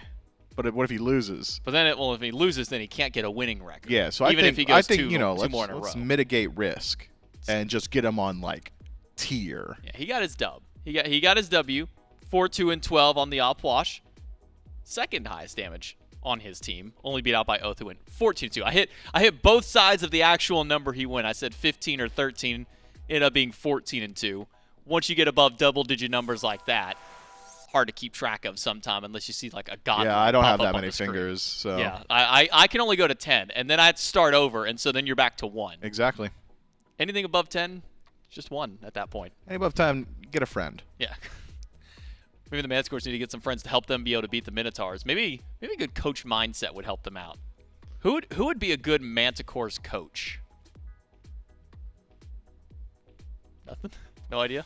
No thoughts? Sam Inbound. There we go. He's Inbound. free agent. He is? Would be a free agent. Could jump in as a coach, maybe lead this team to victory, find themselves a win, because it's exactly what the Manticores need here. Game number 4, picks and bans. See if the Manticores can tie things up, takes to game number 5, or will the Minotaurs close this out in 4, secure themselves first seed and first pick for the Roll Stars draft, again happening once this set is complete. The full draft will take place today, and then the Roll Stars event taking place on Thursday, starting at 11 a.m. here on twitch.tv/SMITE game, going all the way through Sunday. It's 4 days of play. 4 days of the Roll Stars event. As far as the first bans are concerned, taking some picks away from Awesome Jake. are the Minotaurs, taking away the Aphrodite and Hell once again. Hell got let through once, and they said, you know what? Probably don't let that one through again. Yeah, there was a big conversation back there about how going towards Hell is super cringe. You know, it's this really try-hard pick. And then Marty locked in. So I'm thinking if anybody's going to get the big sweaty moniker, it's whoever's playing that. We don't know just yet. They can get silly goofy with the allocation of this pick. But it is, I think, a big enough asterisk now that the entirety of the Minotaurs have been stained with cringe. Yeah, but you got to take the Manticore away from the Manticores at the least. So if it's going to get through, How long were you waiting on that? Literally this entire event up until this point. I knew it. I knew it. Check it off. It's done. Your little bingo card. God, we should have made a bingo card for this. I don't know what would have been on the bingo card. Pentakill, that's got to go on there almost every time. That's every Smite event. Every Smite event card. does have Pentakill. But rarely do we get to check one of those off. It's not often we get to check Pentakill. Bastet. Scream's not on this team, is he? Am I mistaken? No, he's not there. No? He got eliminated earlier. Yeah. So where does this Bastet go then? Is this a jungle Bastet solo? You gotta stop asking me to guess where these things are going. It's more so like me thinking out loud kind of a thing. It's that. All you need to know is that there is a Bastet. And then you could go for like the low-hanging fruit joke of how like cats eat squirrels and now the squirrel got locked in, or how like Marty's also a cat. I think technically, Manticores are like lions. They're like lions, which are really big cats. Yeah, Here's the He's thing, the man. king of the Manticores. If they're not being for real, how are we gonna analyze, right? So we kind of gotta just like wait. We're just here to be like white noise in the background while P's and B's happen.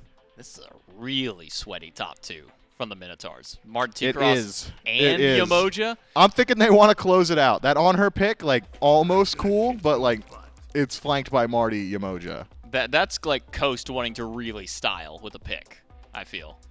Or he just wants to like go for like solo kills, yeah. Same thing. We said the same thing. You're right. Same Coast style mentality. Opposite end though, Kuzumbo. So we got a cat, a squirrel, and a turtle. Oh, zoo team. They could totally zoo team. Oh, there's plenty of gods you can zoo team. Got plenty of dogs you can go with. Fenrir, Cerberus, Anubis. Yeah. I've never seen a dog in a zoo, but yeah. Like wolves or something. I don't know. Yeah, I actually think about it. I don't know. Yeah, that's so Fenrir. Yeah. Yeah, you get the Wolf of Ragnarok. Imagine how disappointed a child would be. You roll up to like the San Diego Zoo and you see like there's just a greyhound. Yeah, it's just a regular dog chilling. Yeah, behind that would be behind the awful. glass. That would be awful. There was that fake bear in China. You see that? No, I didn't. Yeah, I don't think it's actually a fake bear, but people thought it was fake. Huh. Yeah. Go ahead and Google that while you wait for this game to start. You're not listening to us. I know you're not. Alquang Hebo, banned away by the Manticores. Minotaurs take away Set and Rom from the God Pool. So what do the Manticores go? Do they keep up the animal team? Do they change things up? And what do the Minotaurs go for the rest of their draft? To be determined once we see what the Manticores have locked in for themselves. Again, Minotaurs now one game away. Well, that doesn't really count. I guess that's the Zookeeper. Yeah, I mean, it could also be the fake bear in disguise, you know? Like that, it's another reference. reference. Wouldn't that just be Ardio? Because Ardio's a person and a bear? Well, no, she is legitimately both. The Morgan's faking. So now we do need an Ardio, so we can also have a bear. Yeah, that'd be cool. Then she can become the fake bear. Oh my God, J-Mac. It just doesn't get better than that. Can't believe it's happening. Nice. Can't believe Charlie just did that again, man. What has he done? I don't know. I wasn't looking. Did it again, man. It's on the floor. Oh, man. It's on the floor. That guy's gross. Just a nasty little guy. I know we have a cleaning service, but I don't know if they come in on Sundays. It's gone to his head, really, because it's all the people in chat talking about how cool and handsome he is. They keep comparing him to Brad Pitt, and now he thinks it's okay to spit hairballs on the floor. And I honestly, disgusting behavior. Not even disgusting in that it is unsanitary, but also the disrespect, because he doesn't clean it up. He just leaves it there. That's two. Yep.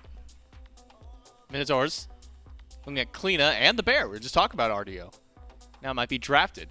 Wait, so this wouldn't be an op-wash game for the Minotaurs. Which means that Baskin might just be content with the 1 and 2 at this point. I thought he was going to go for even, but seems he might be thinking. I'm looking at this draft, and I'm thinking to myself, Baskin's got dubs on the brain. Yeah. Basket's got dubs on the brain, and that's literally it. Basket's talking to his boys. He's saying, guys, we are not hourly, okay? Let's go ahead and get our dub and get out. Susano certainly also says that same thing for Oath. Then an Athena for a final lock to go over to what I imagine will be Baskin in the solo lane. So, kind of a zoo team. Kind of. He's like a bird man. He's a bird. He's a man with a bird head. He's a chicken. Yeah, we do call him the laser chicken. That was the old nickname for Raw. Who's we? Are they in the room with us right now? There was a whole MOTD called the Laser Light Show. Okay. Where you played as This is Raw. the third time today you brought up Match of the Days to me, by the way. What is going on? I've been a Pursuit for too long. I've seen too many Match of the Days. Used to be one called Dodgeball where you just play as Nox throwing her ultimate. Okay. I don't know where I'm going with that. I know too many Match of the Days. What can I say? I've never heard Laser Chicken before in my life. I can't believe it. No, I can't. You look like I hurt you. I'm sorry. I can't believe you've done this. What? Uh-huh. I don't have a response to that. Cool. So Zoo Team for the Manticores and the Minotaurs are sweating. Yes, this is the Minotaurs wanting to end this set here and now. They don't want a game 5. They want this one to go 4 and out. They probably want it to I be hope 3. they lose. I want a game 5 just so, like, imagine the Twitter feed from the Manticores if they win this game, right? That's the best timeline. So I've got confirmation because I looked up and realized there's no Hunters. So I was wondering, okay, who's going where on this team? Well, there's Hunters on the Minotaurs. Well, not on the Manticores, though. Yeah, no. The Manticores don't have any. They In could. fact, they could if you Morrigan transform into one. It's probably going to be Marty transformations, right? Like, that got just really good. That got's pretty good. But the roster lineup of where God goes in what position. Oh, you got it? Raw ADC. Uh-huh. Kuzubo support. That one makes sense. Ratatosker mid. Then Morrigan jungle. Bastet solo. And the other one, I would just assume standard placements. If this looks like a draft that you would pull up in the SPL and probably could guess exactly where it's landing based on a normal SPL draft. So I'm thinking about the Marty versus Rat matchup and how I don't want to be Rat in that matchup. That's primarily my concern right now. And I'm thinking now both teams are going to be of like mind, aligned in their goal. Clearly the Minotaurs want to win. I'm thinking the Manticores want the Minotaurs to win as quick as possible now. Because I just can't imagine that's going to be fun to play into. As a jungler, Mifflin. Uh-huh. What are your thoughts on Morrigan jungle? She got cleave auto attack. Uh-huh. So that's pretty cool. You know, the ganks are actually probably pretty decent, you know. Transformations. That's cool. We'll have to see if those transformations, those ganks are really good from the Morrigan jungle as we jump into game number 4. Will this be the end of the road or are we going to 5? Let's throw it to the casters. It's up to the Minotaurs and the Manticores now. Will we go, as J-Max said, to 5, or will this be the end of the road? Score, it's Trelly, it's Doug. And Trelly, well, first off, 67% in favor of the Manticores. We were talking about this. Now, very often, I have 2 questions I want to ask you. I'm trying to figure out the right order. Take your time. You know what? Let's go the other one first. Okay. Actually. Well, I didn't know either of them, so. Yeah. You ever called raw laser chicken? Never in my. Have you ever heard that? I've definitely heard it. I will say I've heard it. Okay. Yeah, I've definitely heard it. I do remember the match of the day J-Mac was talking about. I would argue I'm about as well versed as J-Mac in Match of the Days. I don't play them, but I'm aware of them. So if I asked you for, like, what's the difference between, like, Omnipotence and, like, Cup Runneth Over? Like, you know that? Well, Omnipotence is Conquest with Infinite Gold. Oh, my God, you know that. But I don't know. Is Cup Runneth Over Arena? Which one's the Assault one? That's All Out Assault. Oh. Where you can pick your god and then you have. Well, because you know. Y'all playing things that aren't Conquest over there? I only play ranked. I play all 3 ranked modes exclusively. But I used to, you know, dabble in Joust the 2 of Us. There used to be Dual Siege, Death Do Us Part, or what's the Assault one? I think Death Do Us Part is right. Something like that. And those are all fun. The 2v2 ones are always a good time. Yeah. So then I would check to see if it was the 2v2 ones, and I would read what it was. And if it wasn't, I would bail. And I'm not going to be beholden to this. Until but I'm pretty death. sure that That's what it until is. death. Yep. I'm pretty sure 2v Tuesdays. I think that's every Tuesday is a 2v2. And Well, I think they rotate through them. that would have helped me back in the day. Now, Well, I don't know if that was true back in the day. I think that's true like now. yeah, But I'm also not beholden to that. I so wouldn't that- know all of these if I had just known that. I would have just only checked on Tuesdays. Now, my other question, luckily, look at these guys. So kind to give us some time. They kept calling it a zoo comp. And, like, first off, the Lions on the other team. And we were talking about it. They kept saying that, and it was a cat, a squirrel, And a turtle. a turtle, and then a human woman into Ra, who probably would be in a zoo, right? If we found that animal. And like you could say like the Morgans, like the zookeeper, right? But it didn't. I don't know if that one clicked for me as well. Yeah, I mean, Miff has said some things in his day. A lot of them, in yeah, fact, yeah. that I have agreed with and that Oh. I disagreed with. Yes. In this case, I get where he was going. You could have just called it like an animal comp, you know? That Yeah. would have been more accurate than a zoo comp, unless that's like a pre-known thing, where Ven is going to lose his beads early on here. We talked about it. Rat and the Morian. Good CC, able to pull relics. Once Oath and Ven hit level 5, they have a lot of kill potential. Until then, they got to play this just a little bit slow. Do you like Morgan in the jungle? I mean, I'm not going to say it's my favorite. I definitely prefer her in mid, but it certainly works. I mean, with Bumbas, with your movement speed, if you could do more over the line. The ganks are gnarly. Your 1v1s are... You should be winning the majority of your 1v1s. As long as Panatom catches out Oath first, it's pretty much a stun, mark, transform into Oath. How does he beat you? He's just a less health Susano that is the same character issue, right? So you should be able to win that more often than not. It is a lot about navigating stealth, but hey, you got so much time to figure out how you want to play it. Shouldn't be that big of an issue. All right, now it's been a little aggressive for the Minotaurs. Definitely some interesting hurdles to overcome in this game. Coast, last time he was playing on her yesterday, manhandling people in lane. Hurry, Yamoja, great combo. Oath, Susano, have to imagine that's going to be great. Vin has the one lone game on Marty the mid lane menace, as you like to call him. I do. And it does seem, at least so far, like we might need to anticipate that, right? Level 5 has his ult. Could cause a lot of trouble for the Manticores as the time goes on. And also, you gotta point it out, just rude to use their logo against them, just like it's rude to go for Coast so handily. What a great rotation with a great transformation. Panatom into the Athena with an ult, a taunt, and a kill. Over on the left side of the map, Manticores pick up first blood, and it goes over to Vote. Plenty of damage. You pull the beads.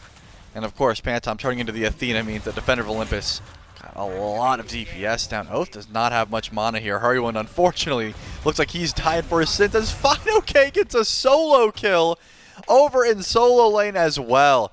Ridiculous swing in favor of the Manticores. I mean, I say swing, but that's just the start of the game. 3-0.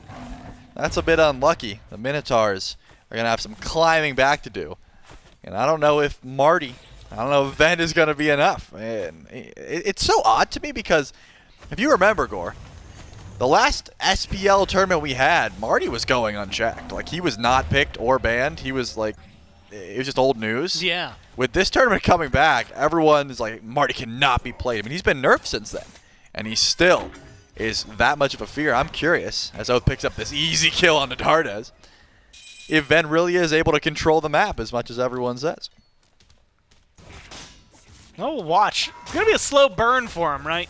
Transcendence up front. Maybe this is a game where it's going to be a late game comp for the Minotaurs, but you have to live to get there.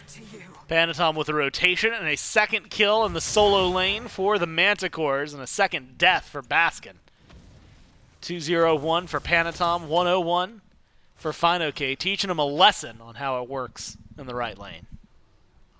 That's about as easy as it gets, because Baskin tried to ult. You saw the CC immediately come through. Is now Vote is going to be in some trouble here. The ult does hit Hurrywind. But Oath should have enough damage to hit Pope, but he doesn't have it. It's all going to be on Vaporage Ghost to land the auto attack. He cleans up that kill. I got nervous there for a Me little too. bit. I'm pretty sure Oath's ult missed. I could be wrong about that. The damage either was a lot less than I expected or did not clip Vote there towards the end. Either way, Vaporage Ghost had to come up massive and did end up cleaning up that kill, putting the second on the board for the Minotaurs. Trying to match some of the aggression so far that the Manticores have been having. And it seems like Oath is going to continue that pace. Blink on another minute. I want it used essentially on cooldown. Vin and Dardes staring through the walls at each other. Nothing too crazy. I thought it was going to be a more explosive fight. It's 4-2, 6.5 in. Favor the Manticores. We're looking to put some pressure onto Vin. Looking to eclipse a 2,000 gold lead pretty early in the game. This amount of pressure across the board. Another couple of kills could do it. Maybe some invades necessary. Trelly dominant so far for the Chaos team. Backs against the wall. They don't want to drop this set. They seemingly are going to hold us on as long as they can. Minotaurs. This composition feels like it's going to struggle a little bit. Baskin right now showcasing some of that. Dunks down. Marty transformation for Panatom into the air. And one more auto is all you need. Finally, there's some damage. Fine, okay. Gets the kill onto Baskin. Oath can't do anything about it. Which leads me to my next question, the one I was trying to build up anyway. What do the Minotaurs need to do? I guess more of that. Kills from Oath as he blinks forward to make sure that Panatom doesn't get away scot-free. And that's the idea. I mean, you can't let these ganks come through just for nothing. Has to be getting some return kills. Fine, okay on the Bastet. It's going to be out clearing pretty easily here. But you need to help Baskin get to that point where he is also online, because unfortunately Baskin is sitting at 0-3, has no beads, has no teleport, has no ult. This Athena is not looking so hot, at least in the early game. But that is sort of where Bastet is going to shine. With Bluestone, with Soul Eater, can pretty easily poke you out, and it's hard to punish that, at least for now. So I like the idea that Oath has of playing through the right side of the map, or looking at Panatom, because again, he's got no CDR. Once that ult goes down, you've got a long timer to try and find a 1v1 where Panatom can't really do much about it. The Morgan without ult isn't going to have that one-shot potential until much, much, much later on in this game. I'm going to take a little more time for the Morrigan. Is it anybody else? Great lockdown from Hurry onto Jake, but it's just Jake. And Oath is a little late for the rotation. Watery Grave makes sure there's some separation of space, and Jake is able to stay alive under the tier 1 in left. Keeping your eyes on Panatom and Coast. Coast pushed up aggressively. The tier 1 in left. Panatom shows up. Invis looks for the stun, but a great Riptide from Hurry. Again, degrees of separation between the ability from Panatom, where Coast was going to land. Keeps him alive, keeps him safe, and maybe balances out the gank for gank nothingness that was the jungle show-ups on the left. Objectives, though, still the topic of conversation. I see the Morgan, Panatom, and Dardes are all towards the Gold Fury. It looks like Hurrywin, more so than the Gold Fury, is going to be the first target here. He seems pretty dead. Yeah, no Omi. Yeah, no Omi, no one around to help. And Vote says, don't worry, I'll take care of that one. Uses the ultimate to do so. But do you translate that to a Gold Fury? I'm thinking once Oath shows his face over here, maybe that Gold Fury does get pulled. Fine, okay, seems to be living for quite some time, though. Yeah, there's going to be Defender of Olympus. Knock up from Oath. Another Defender of Olympus? Another Defender of Olympus, and it's Baskin who dies. Oath, second fiddle. And he's gone 8-3 in favor of the Manticores now. Well played, and Panatom. Shelly, I dare say, playing the Athena better than the guy that locked it in. He really is. I mean, those ults have been massive just to use for global presence and using it to show up and use that damage mitigation, not to mention the burst on arrival. Has been really disgusting to watch. Panatom sitting at 3-1, not to mention Fine Okay, just living so long there. The Soul Eater, the Prophetic Cloak, as well as the Pounce going forward and backward, means that I don't think Oath wants to spend much more time on the right side of the map. It's just too difficult. And Baskin, gank number what, 5 now? Yep, that's going to happen. Fine, Yeah, okay. 5 on a games, killing 5 spree. deaths. Sounds good to me. I mean, if I'm a Manticore fan. Yeah. I'm a Minotaur fan. Or like a jungler that just like you're the one doing the work, or like your lane was not. I can't even say struggling. That's 3 levels, man, for fine. Okay. Not, well, easy to hold. I was going to say for Baskin, not easy to come back from. Not easy to try and farm into 3 levels deficit. So I guess the question is, for you, when does it stop being worthwhile for Panatom to go over there? Like, when does killing Baskin mean less to Panatom than what he could get elsewhere? Which I'm asking while Hurry is just trying to stay alive. Watery Grave, some good knockups there. Into the skies goes Vin, but it's not enough to save his support. Maybe not enough to save him. Beads have to get used. Beacon is opening. And a double kill for Dardes. I mean, just clean play. The Manticores, I will say it, are just slaughtering the Minotaurs. They have no response. 12-3, 4 times the kills, 6 times the pressure at this point. Coast finally looking to get something back. Panatom, invis against the wall, has to get seen here. Ult used beautifully by Coast to stay out of the stun. But Dardes gets aggressive. Are they throwing away their lead for this fight? Hurry is here to help out his carry. Dardes is the damage dealer. Dardes with Jake get the kill, but now Oath tags in.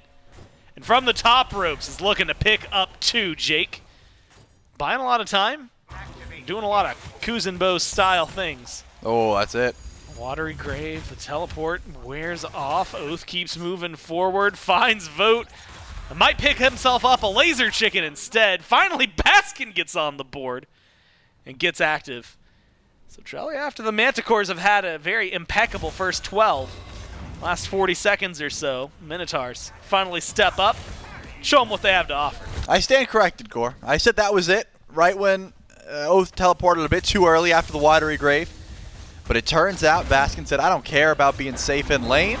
I'm going to ult in and help the chase down potential. And that was enough to put down Awesome Jake much, much later. But the chase did ensue. All the while, Ven was getting pressured by Panatom in mid, forced in to the death from above, trying to use it defensively. And we'll be safe for now. No relics available, though, so Ven kind of had to use that ultimate, just fearing whatever Panatom was going to bring, whatever transformation was going to come through. Baskin's still having some troubles, though. I mean, Final K didn't rotate out. He stayed in lane. He still has that 3-level deficit trying to come back from. Getting a kill on a rotation will certainly help. But in an ideal world, you're able to just AFK farm, try and catch up a level or 2, and then match the rotations for Final K. Once he goes away, you can use your ultimate to try and follow him. You don't have to make that rotation first, but it seems like Baskin is just a sitting duck if he sits in lane and farms by himself. Now, not too much you can do.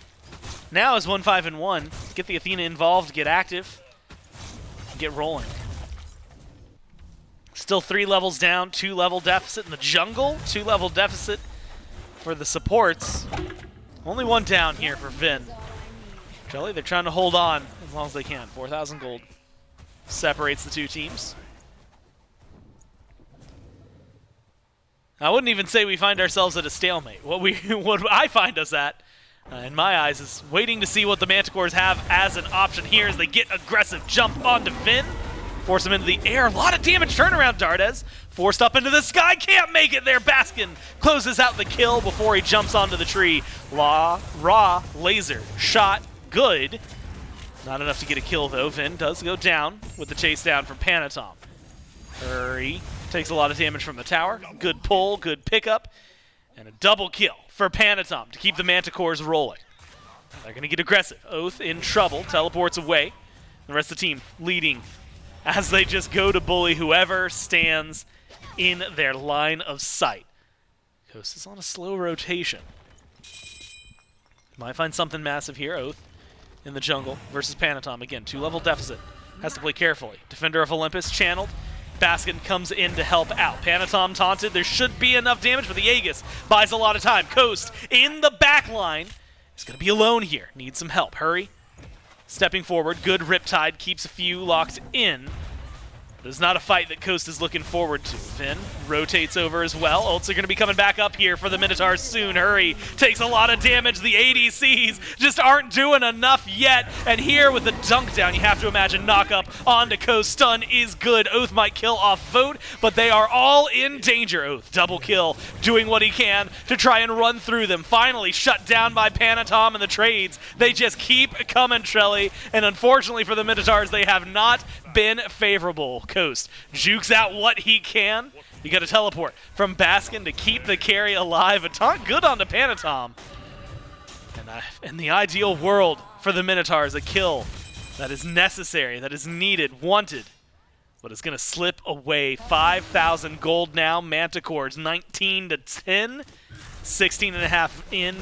Have a commanding lead on the game. They certainly do, Gore. I mean, what a long fight that I really thought would have been a little bit better for the Minotaurs, considering that the well was right next to them. They have access to their fountain. They could have reset, but the kill confirmation there from the Manticores, as well as just the global presence that Panatom and Dardes can provide, was just a bit too much. Panatom, even getting out with a sliver of HP, has been making the right choices when invis to juke away, and more specifically, Baskin ults in and dies. Like, so many times now so far this set.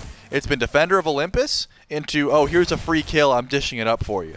Basket needs to get tankier before he makes these rotations. He has to AFK in lane and try and stay away. Pyromancer would be great, but Panatom is already here to go for the stealth steal, and he gets it for free, and maybe even a kill on a Hurry when once his ult comes up. Here it is, but I think he trusts Dardes to finish this one. Hurry throws up the walls, picked up by FineOK, and hand delivered to Panatom. I guess cat delivered to Panatom. The chase continues. Baskin with a beautiful rotation gets a kill, but loses his carry in the 1-for-1 trade. But a double for someone who's been behind. Was 0-5, is now 4-6. Baskin able to right a ship that was keeling. Beacons up. Available to capture. Vin still waiting to come online fully. Goes into the ult, and there is the damage. Then jumps immediately into FineOK, Defender of Olympus from Panatom with the transformation coming through. FineOK leaps forward. Baskin, taunt. Good damage, not quite there, but with a dash and an auto, does enough to kill off his opponent in the solo lane. 4-1-8, massive bounty. And maybe even the beacon going the way of the Minotaurs. A lot of damage from those auto attacks. That's Polynomica on Baskin picked up in the third option. Those ranged auto attacks will be proccing, and now Vote maybe a little bit too far up here. Definitely too far up. Falls down, no relics. A little bit too far, especially when you know Baskin could be behind you. The dash taunt, too good. And talk about the catch-up. We said, what, 3 levels? He's made it. I'd say the double kill, followed by, 4 kills in the last 4 minutes or so. Yeah, that'll definitely get you some XP. Baskin is able to catch up to FineOK with relative ease, just off of some great rotations. Probably sitting on a fair bit of gold as well, and he's continuing to just farm. Yeah, 2,300 in hand, and he's still got a couple waves to go. Poor Hurry. 'Cause I don't think he's walking out of this one. Maybe with a little bit of help, he is Jake. Now surrounded by 4, Dardes going up onto the branches of Yggdrasil. Sees Coast. Coast does a leap to make sure the knockup doesn't connect. There's going to be a pushback. Oh, he Walls from dashed Hurry in. is going to lock things down. Instead, it's Dardes locked in there with them. Great kills from Oath. Finds a double, taking out the mid lane and the support of the Manticores. Trelly was a massive, commanding lead. Now, 4 kills separating the two teams. And almost just as much gold. I mean, 600, 700, just a little under 1,000. But a massive decline from what the Manticores were controlling. Good beats from Vin. No ult, so it doesn't look like that fight's going to continue. The Minotaurs did a great job fighting back. I'd say so, but FineOK is happy with that trade. Every day of the week, you jump onto a Marty and pull his beat with a Bastet ult.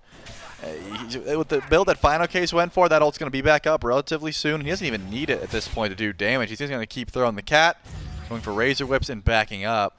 But Panatom is one of the members of the Manticores you really got to try and find a kill on too. 9-2 already has no relics, or has all his relics up, so I should say hasn't used any relics in such a long time because no one's been looking towards the Morgan. But Final K's jump actually does time out. He should be falling down here for free, and Pantom's not looking too good either. Yeah, Oath with the teleport forward, couple autos. Baskin with the slam down, Defender of Olympus kill. He's going to set up another for his team. And Trelly, I mean, just an absolute turnaround from the Slaughterhouse to the Slaughterfest. Minotaurs have stepped up 3 down on the Manticores, and with everyone on right, potentially a fire on the horizon. Doesn't look like they're going to group up for it just yet. They got plenty of time to work with, and now that they see Dardes, he might be on the chopping block. Has to play carefully for the Ratatosker to stay safe. And Vote has revealed himself immediately, so no raw snipe to have to worry about. You just have to worry about Through the Cosmos. Dardes' ultimate. That's your best steal attempt at the moment.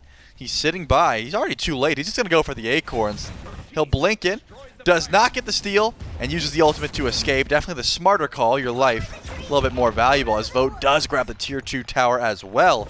But the Minotaurs, for the first time this game, feel like they're in a commanding position. They get the gold in their favor. Wow. And they're able to group up as 5. Looking towards the beacon. They're going to be spawning in here soon, Gore. The Titans will be marching it down. And that Gold Fury, conveniently enough, is available if the Minotaurs can make their way over towards it. Dardes is in that area. There's no way he's going to try to go for it on his own. Baskin spots it out. Taunt doing a lot of damage. Uses the Defender of Olympus to the other side of the world. I'm not sure he had to. Well, stays alive, though. Keeps things fresh, at least for him. Vin pushed against the wall. Needs some walls of separation. Goes into the air. A lot of damage to be jumped down, but a lot of people waiting for his demise. 2, 4, 6 for Vin. Killed off one more time in mid. Oath looking to rectify it. 8 and 3. And looking for more kills anytime, anywhere he can find them. Finds it in Panatom. Chases him down for the beacon fight. Dardes low, teleport in, double for Oath. And he's going to keep this trail going. Damage is there. He just needs a little bit of help. Coast ruins a Pentadream, but gets a 3rd kill for the team as they continue to the chase forward. Taunt, good. Fine, okay. Forced to use his beats to try and disengage. Great pillar and great body blocks to keep this one going. The Deicide's on the other foot now. Manticores in the ground and Minotaurs running the show. Wow, what a beautiful play throughout. I thought Oath could have had the pentakill as well as that fight was going through, but just a little bit delayed, and also unfortunate that Final K's Cat actually takes the slipstream there. Oath's 3rd ability was not able to connect. Doesn't matter. You get the kills a little bit late, and at the very least, the tier 2 and the Phoenix. Seems like the smart call for the Minotaurs to turn tail and run. But again, that fight starts. It looks a little bit sour, right? Because Baskin gets caught out. With quotes around caught out, I truthfully think he did not have to leave. But Panatom doesn't have any relics, and that's going to be the easiest kill you can get. Walks right up the speed buff into the arms of an Oath and a Baskin. That's about as easy as it comes. I was trying to figure out how to do like an in the arms of, but with Oath and Baskin. That's too many syllables to And the arms of a Minotaur. And the arms. That's the best I can give you. Yeah, that's pretty good. That's Thanks. pretty solid. And that's going to play in the background while one of my favorite like old SMITE copy pastas was that every 10 minutes a Titan dies of a random heart attack. Together we can stop this. I don't even remember that one. That must be old. Yeah, maybe I'm just old.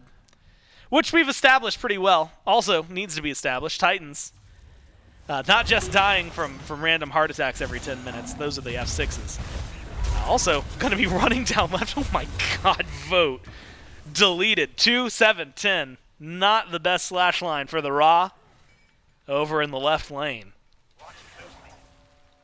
The Minotaurs putting their pressure on a tier 2 as the Titans just now start their onslaught and wandering down the left lane.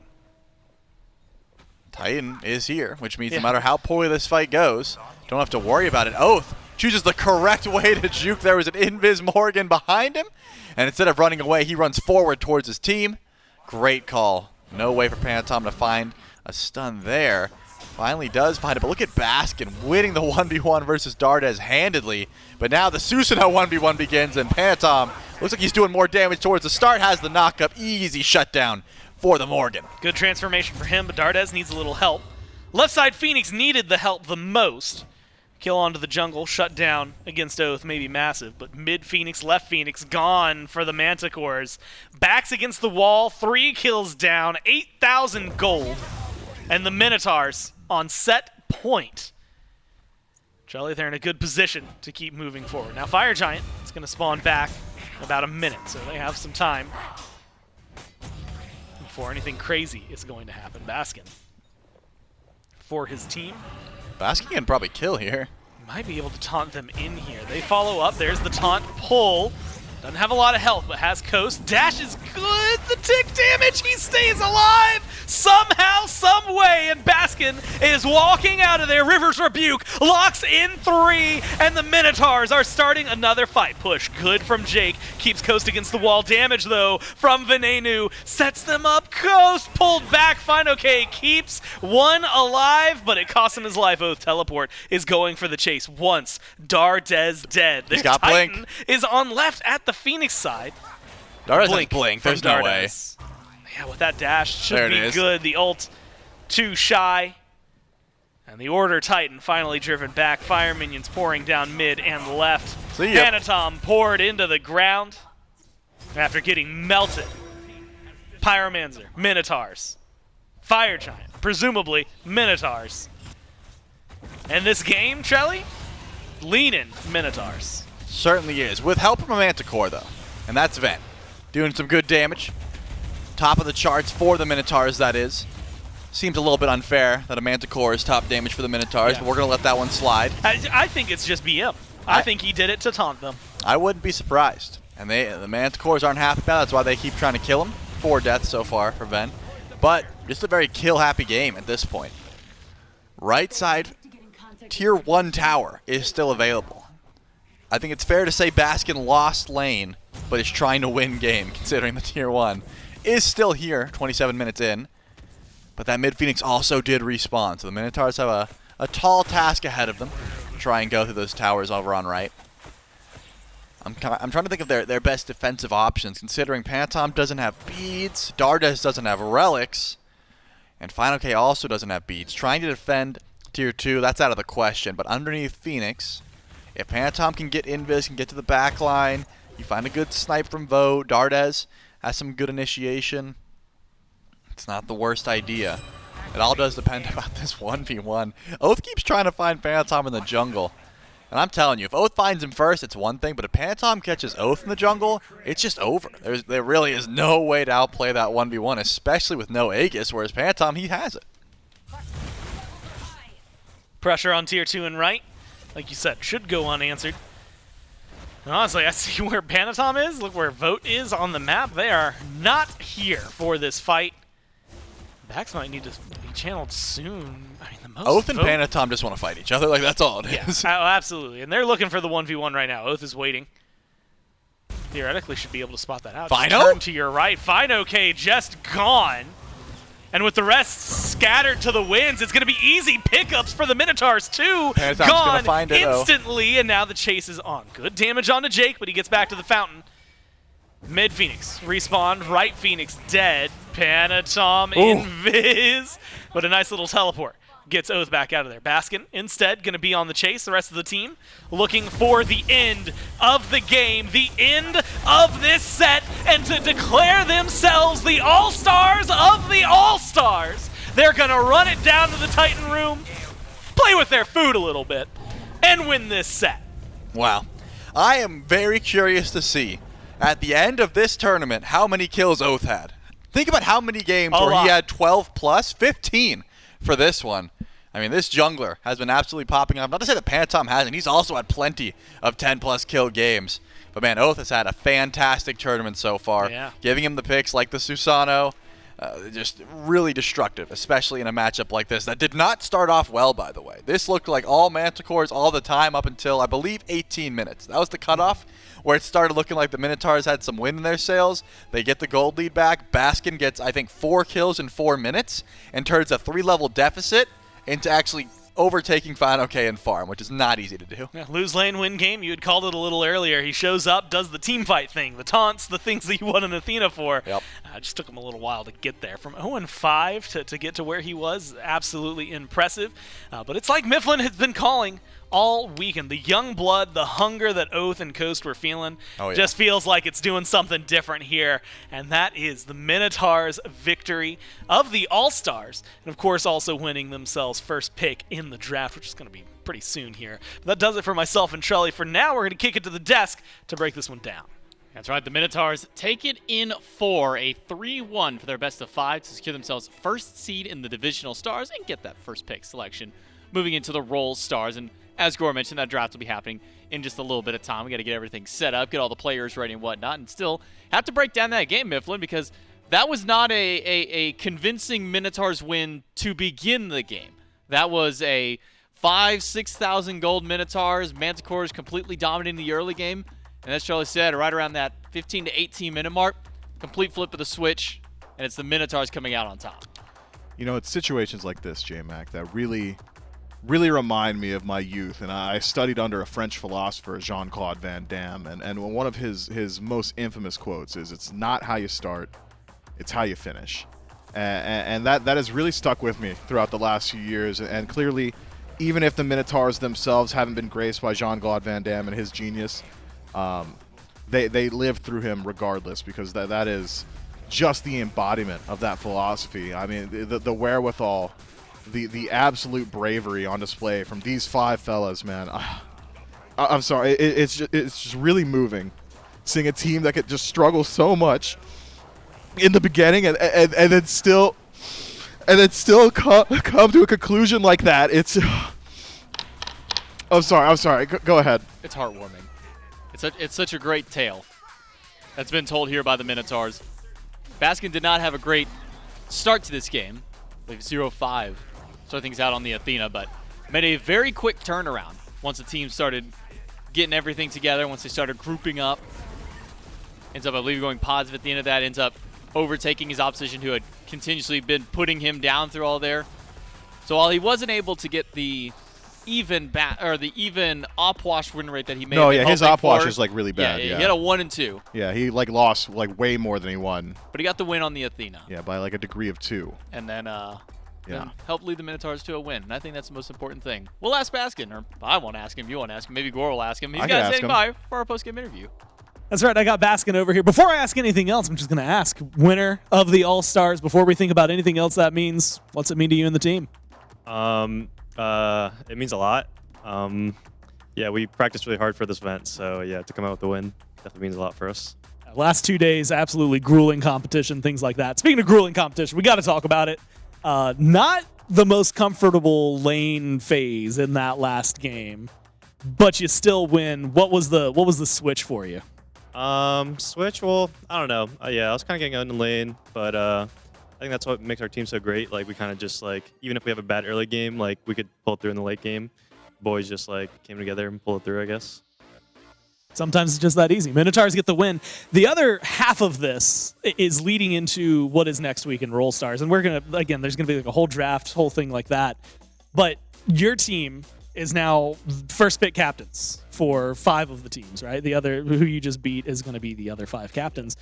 You as a solo laner and first pick, you have, I believe, a bye in the bracket because solo lane won the last time we did one of these. Do you feel superior to your teammates after this set and superior to everybody else that was in that lobby because of where you're at?